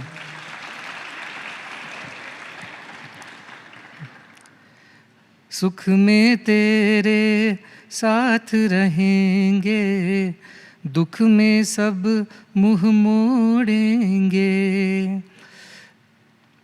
दुनिया वाले तेरा बनकर तेरा ही दिल तोड़ेंगे, देते हैं भगवान को धोखा, इंसान को क्या छोड़ेंगे, कसम वादे प्यार वफा सब बातें हैं बातों का क्या.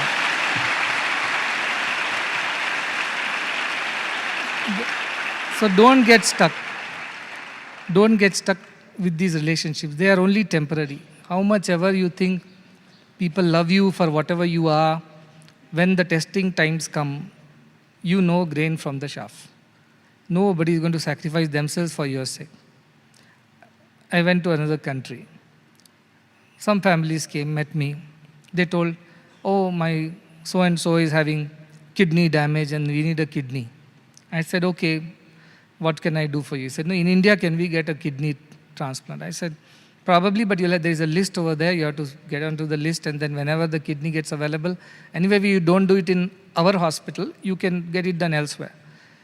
Then I realized in his family, so many people are there. Everybody has 2 kidneys each, right? And I'm sure somebody's kidney will match. No, you are looking for a needle in the haystack of the World Kidney Bank. But in your family, there are people with 2 kidneys each. Even if 4 people there, one person should say, I'll give my kidney to you to save you. You are after all my father, or whoever, you are my mother. Why are they not thinking? Why are they looking for some poor man's kidney in some poor country and developing country like India? Because it's cheap. Life is cheap. Poor man's life has no value. It gets sold like vegetables. So they are looking for kidneys here. All these Middle East, Europe, Far East, rich countries, they all keep running, coming to India for this kidney transplant, liver transplant. And where do they get these kidneys and livers from? From poor people. The Punjab of Pakistan, not India's Punjab, I do not, but I read an article. In that article, it is said that in that village, almost everybody has sold 1 kidney, and mostly women. Why? Because women were told, anyway, you don't work so hard, you don't have to go out, you don't have to do this, that. Sell your kidney, you will get some cash. For 40,000-50,000 rupees, Pakistani rupees, the women have sold kidney. The whole village, the women don't have kidney at all. And the worst part is that after taking their kidney, they have to be on a certain diet and medications. Otherwise, the other kidney won't sustain them. Nobody told them, nobody gave them medication, nobody gave them any counseling or diet or any medical thing. And people are dying there out of pain. No, how this desire to live on, this desire to go on and on enjoying the world, even if it means stealing kidney from some poor. What terrible treachery is that, I feel. Because they don't have right understanding of what is real, what is unreal. They think the world is real and we must live as long as we can and enjoy the world. Goes on and on and on. They're ready to cheat for that. They're ready to fool people for that. Even in India, I've seen a lot of these corporate hospitals, they put up for a kidney, this many crores they're giving, crores, not even lakhs.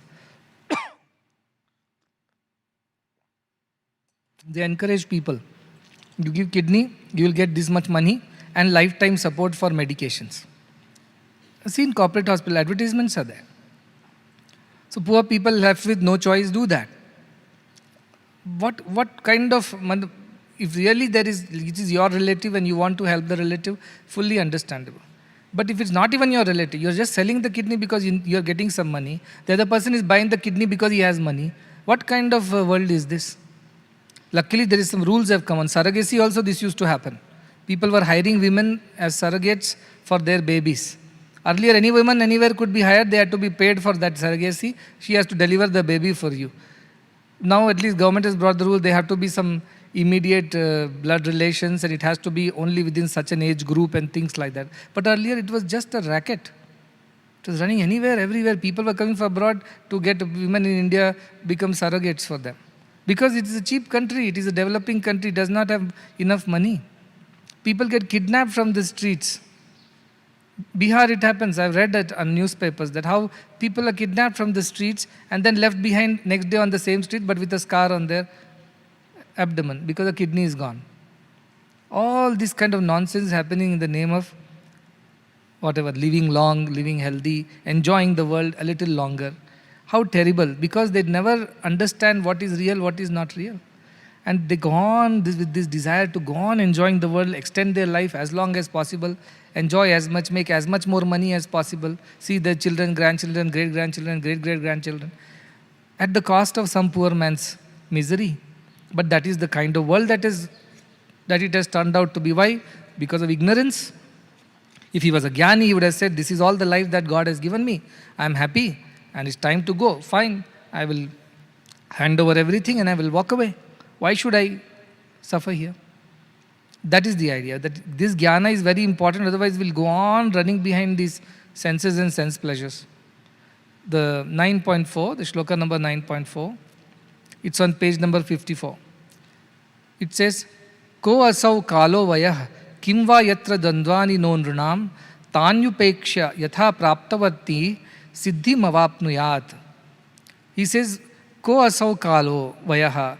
For what is the time and age for whom kim va yatra dandvani no nrunam, when the duality does not exist for the humans.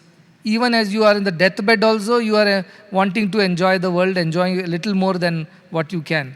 The desire to enjoy the world and being stuck in the dvandva, the duality of the world, when is the time and what is the age when it does not exist? It exists at all times and all the age of the humans, for the ignorant people. Even on deathbed, there are desires of things. And tan upeksha, therefore discard it, give it up with disregard, with disgust, upeksha, disgust and disregard, yatha praptavanti, and whatever comes without wanting to seek it, whatever comes by virtue of your destiny, siddhi mavapnuyat, attain that and attain siddhi. Reach that and attain siddhi means attain perfection in your life. Right now our life is all, as I said, stuck in duality, avoiding sorrows and enjoying pleasures. Even at a old age, we think that, okay, these are all things of the young people, they are in that, heat of the moment, they want to enjoy all these things, the worldly pleasures. No. Even when people become old also, their desires are not done. Their body is incapable of eating anymore or doing anything anymore, but mind is still desirous. It is still hungry for things. The desires have not done.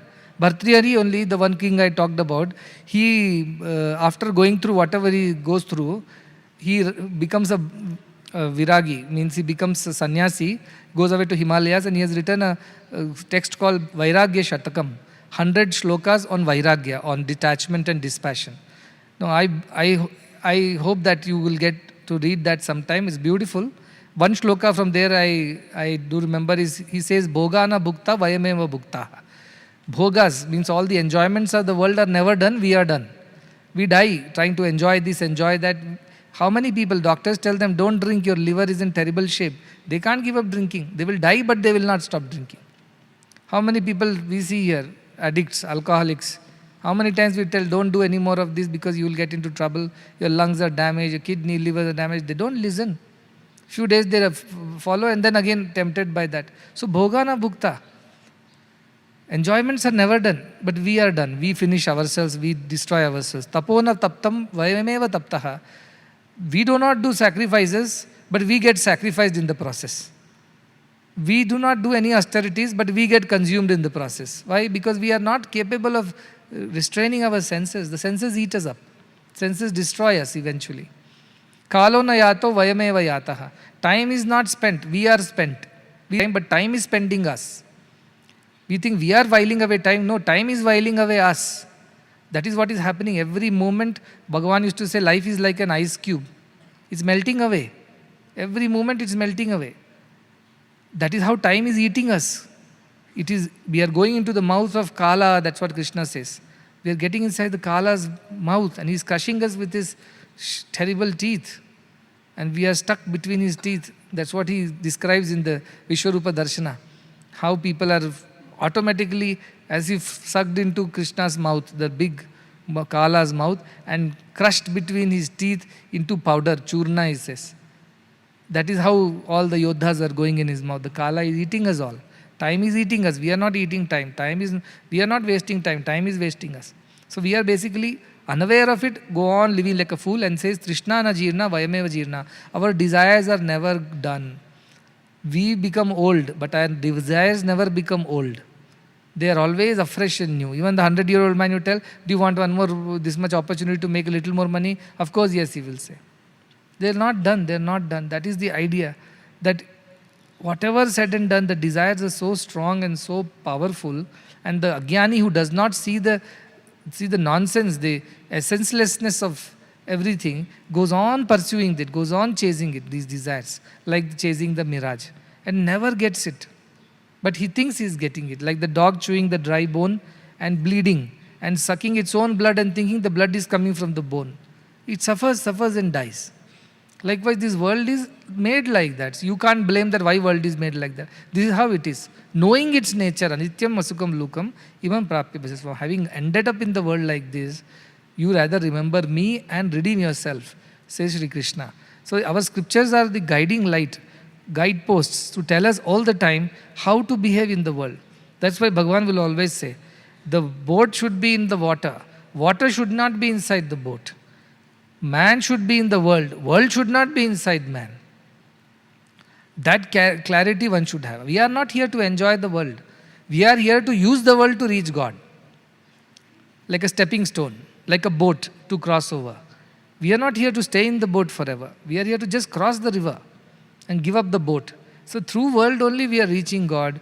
In the world, when we live, we must live in such a way that we are not entangled or we are not getting stuck in the world. Because once you get stuck, it's very difficult to relieve yourself from this Maya, because it's like, as I mentioned, it is like the quicksand. How much ever you try, that much you go inside. You cannot come out of it. And who pulls you into it? All these ideas of I and mine. This is me, I have to do this, I have to achieve this, I have this desire, I have to fulfill this. And then one desire gets over, the next one starts. And then relationships and the misery and joy that comes from it. So when Swami ji said, इस दुनिया में भगवान को छोड़कर कहीं भी दिल लगाया तो दुख ही भोगना पड़ेगा. In this world, other than God, you invest your heart or your emotions in anything or anyone, at the end you will be miserable only. Only if you are invested in God will you find some joy in this world also. But if you spend your time, energy, resources and your life in pursuit of anything other than God in this world, you are going to be miserable only at the end. There is no two ways about it. That is why Buddha kept saying, the root cause of all the sorrow in this world is desire. So Buddhism philosophy is very simple and straight. It says, get rid of desire, get rid of sorrow. And then you attain nirvana, they say. Nirvana means crossing over to the other side. But without getting rid of desire, one cannot get rid of sorrow. It's very simple. Whether good desire, bad desire, all desires lead to sorrow only at the end. So, Method is replace the bad desires with good desires and eventually throw the good desires also away. Have no desires. Live as per the will of the divine, like the dry leaf that floats in the wind without any direction or destination or desire of its own. It goes wherever the wind takes. Likewise, wherever the God's will takes us, we'll go there. We are not insistent, this is where we should be, this is how we should be, this is what we should be doing. No such insistence. That avrati we should become. Free from such stubbornness. Wherever the divine will takes us, we will happily go following the divine will. We have no our ideas of where we should be, what we should be doing, nothing like that. Because as I said just now, even if you invest your time, energy in anything of the world, at the end you will be miserable only. That is written. That's the rule. No, somehow I'll find I'm very smart, somehow I'll outdo this design of the world and somehow I'll experience some joy. Fooling yourself. The only place, only time, only situation you will experience joy is when you are contemplating on the divine or you are experiencing self within. There is no other way. There is no other way. All other pleasures are temporary. In fact, they look good in the beginning, but they are poisonous at the end. They are those fruits that are sweet in the beginning, but poisonous at the end. That is the nature of the world. The only solution is invest in God. Invest all your time, energy, and all your resources in God. That alone will give you permanent happiness. As I said, this is not possible unless you are totally convinced about it. Totally convinced. Even if you have 1% doubt that this may not be true, maybe I can still find a way to manage to enjoy the world and still become God. Not possible. It's binary, as I said, it is either or. It is 0 and 1. Either you are one God with God or you are not at all with God. You are fully with the world. 50% with God, 50% with the world. Such a concept does not exist. You are only fooling yourself that you are able to do that. Either you are this or you are that. So that clarity and conviction should be in everybody's head. That is the idea of mumukshutva, which means burning desire to realize the self. And all this bubukshatva, that is desire to enjoy the world, should disappear. I once had 1,000 desires, but in my one desire to know you, all my other desires melted away, says Rumi. Everybody has thousands of desires, but if you develop that one desire to know God, all other desires will melt away, disappear. Because that purpose will become so clear. You will be only driven by that. Everything else does not matter anymore to you. So know God and know yourself, and that is how you should live. The Vachana will be sung now. What is the Vachana? Tell about it. We'll be presenting Manava Shodhita Beku Nitya, which is a composition by Sri Purandara Dasaru in Rag Revati or Bhairagi Bhairav.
ಹುಟ್ಟುವ ಭೀತಿ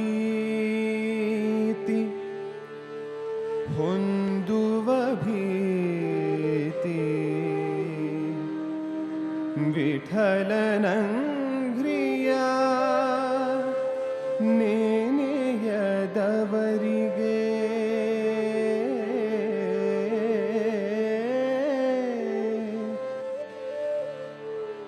ಕಾಲನ ಭೀತಿ ಕರ್ಮದ ಭೀತಿ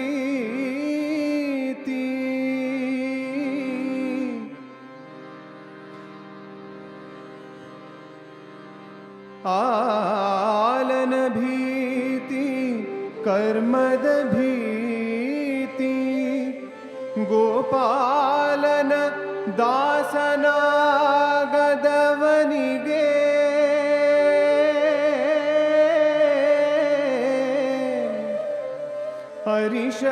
ಹರಿಷಡ್ಗವರ್ಗದ ಮಹಾಭೀತಿ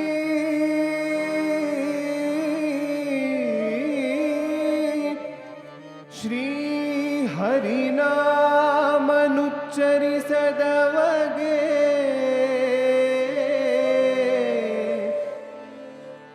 ಹಲವು ಮಾತೆ ನಿನ್ನು ಹಲವು ಭೀತಿ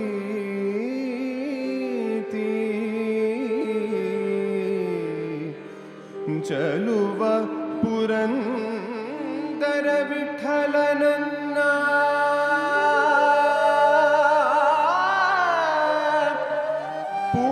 ಪೂಜಿಸದವಗೆ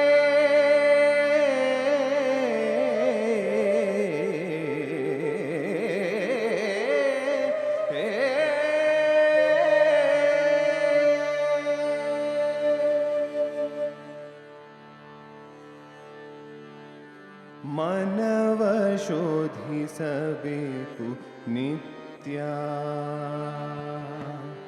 ಮನವ ಶೋಧಿಸಬೇಕು ನಿತ್ಯ ದಿನ ದಿನವೂ ಮಾಡುವ ಪಾಪ ಪುಣ್ಯದ ವೆಚ್ಚ ಮನವ ಶೋಧಿಸಬೇಕು ನಿತ್ಯ ದಿನ ದಿನವೂ ಮಾಡುವ ಪಾಪ ಪುಣ್ಯದ ವೆಚ್ಚ ಮನವ ಶೋಧಿಸಬೇಕು ನಿತ್ಯ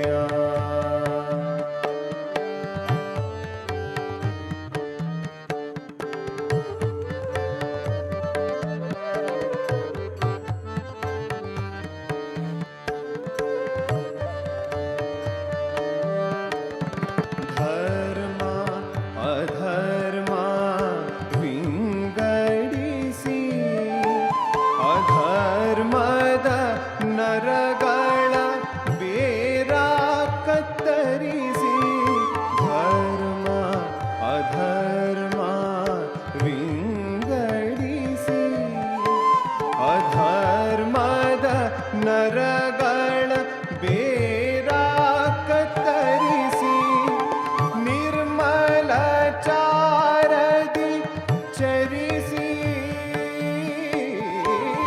ನಿರ್ಮಲ ಚಾರದಿ ಚರಿಸಿ ಪರಬ್ರಹ್ಮ ಮೂರುತಿ ಪಾದ ಕಮಲವ ಭಜಿಸಿ ಮನವ ಶೋಧಿಸಬೇಕು ನಿತ್ಯ ದಿನ ದಿನವೂ ಮಾಡುವ ಪಾಪ ಪುಣ್ಯದ ವೆಚ್ಚ ಮನವ ಶೋಧಿಸಬೇಕು ನಿತ್ಯ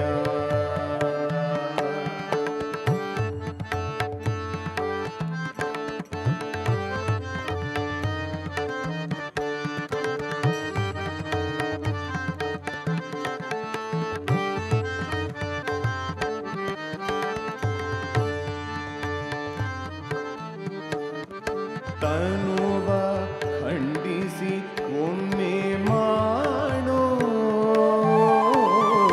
ತನುವ ಖಂಡಿಸಿ ಒಮ್ಮೆ ಮಾಡೋ ನಿನ್ನ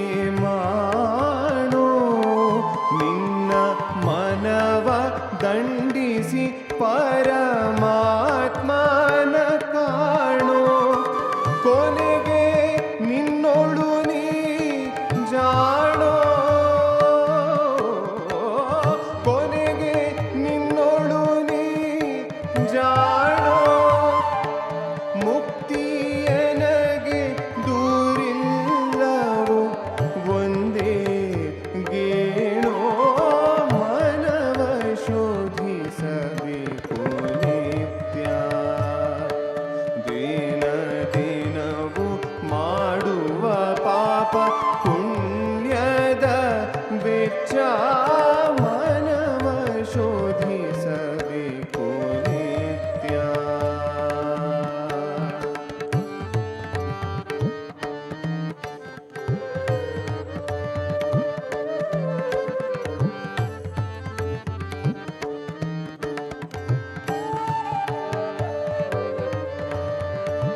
ಆತನ ಭಕ್ತರಿಗೆ ಕೇಳಿಲ್ಲ ಅವಪಾತಕ ಪತಿತ ಸಂಗವ ಮಾಡುವನಲ್ಲ. ಆತನ ಭಕ್ತರಿಗೆ ಕೇಳಿಲ್ಲ ಅವಪಾತಕ ಪತಿತ ಸಂಗವ ಮಾಡುವನಲ್ಲ.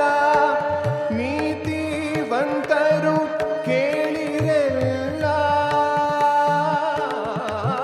ನೀತಿವಂತರು ಕೇಳಿರಲ್ಲ.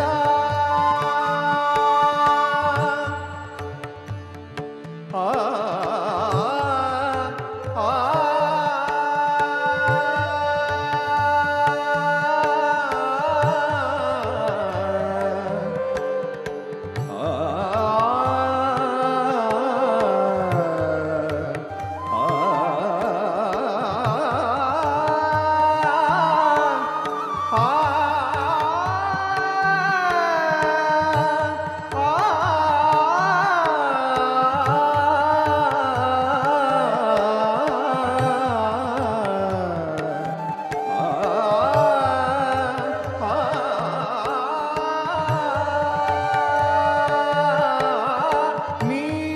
ನೀತಿವಂತರು ಕೇಳಿರಲ್ಲ ನಮಗಾತನೆ ಗತೀವ ಪುರಂದರ ವಿಠಲ.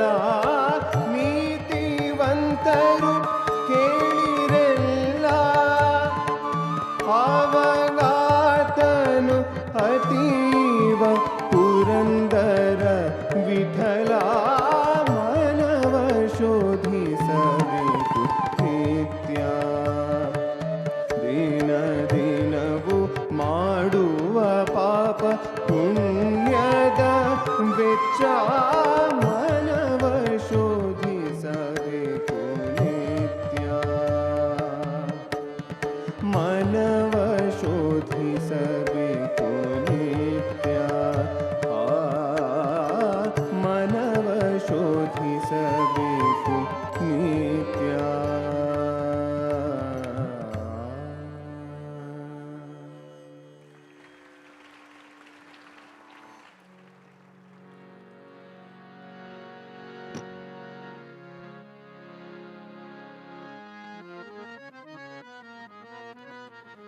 सर्वसुगुण सिन्धवे सकल सुजन बन्धवे.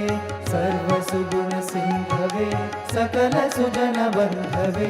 गुरवे मधुसूदनाय महितमङ्गलम्. सद्गुरवे मधुसूदनाय महितमङ्गलम्. दीनदुःखित पोषकाय दान धर्म प्रेरकाय. दीनदुःखित पोषकाय दान धर्म प्रेरकाय. सर्वलोकहितरताय सर्वमङ्गलम्. सद्गुरवे मधुसूदनाय महितमङ्गलम्. वेदनादवर्धकाय विश्वशान्तिस्थापकाय. वेदनादवर्धकाय विश्वशान्तिस्थापकाय. ब्रह्मज्ञानबोधकाय दिव्यमङ्गलम्. सद्गुरवे मधुसूदनाय महितमङ्गलम्. सदय हृदय राजिताय सुमन सदन शङ्कराय. सदय हृदय राजिताय सुमन सदन शङ्कराय. शरणमुक्तिकारणाय मोक्षमङ्गलम्. सद्गुरवे मधुसूदनाय महितमङ्गलम्. सत्य साईनः प्रियाय सत्य प्रेम विग्रहाय. सत्य साईनः प्रियाय सत्य प्रेम विग्रहाय. नित्य शुद्ध निर्मलाय नित्यमङ्गलम्. सद्गुरवे मधुसूदनाय दिव्यमङ्गलम्. सद्गुरवे मधुसूदनाय महितमङ्गलम्.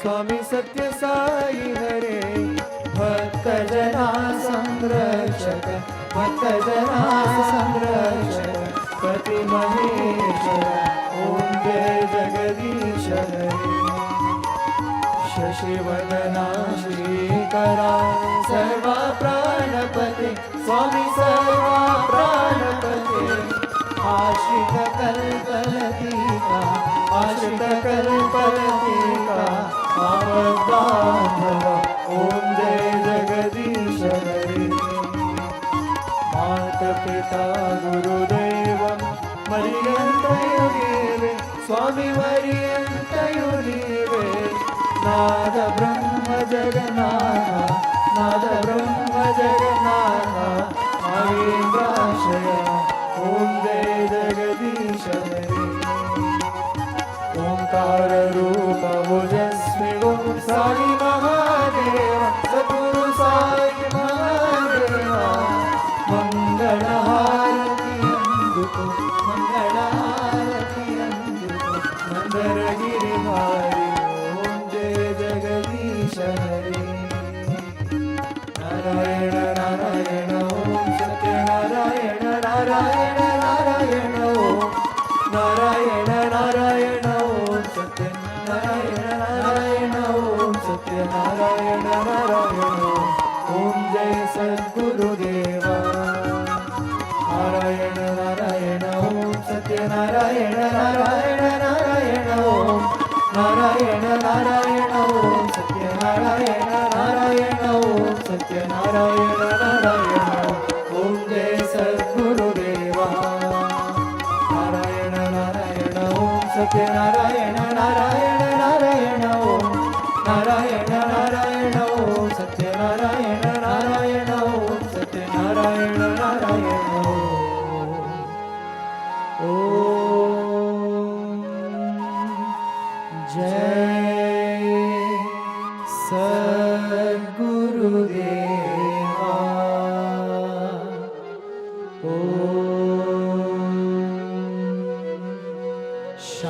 शांति शांति शांति समस्त लोका सुखिनो भवन्तु समस्त लोका सुखिनो भवन्तु समस्त लोका सुखिनो भवन्तु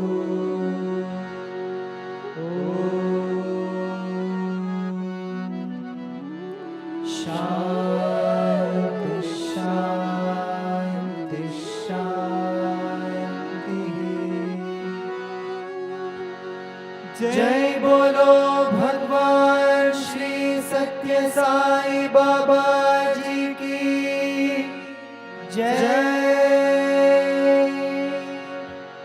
जय बोलो सद्गुरु श्री मधुसूदन साई जी की जय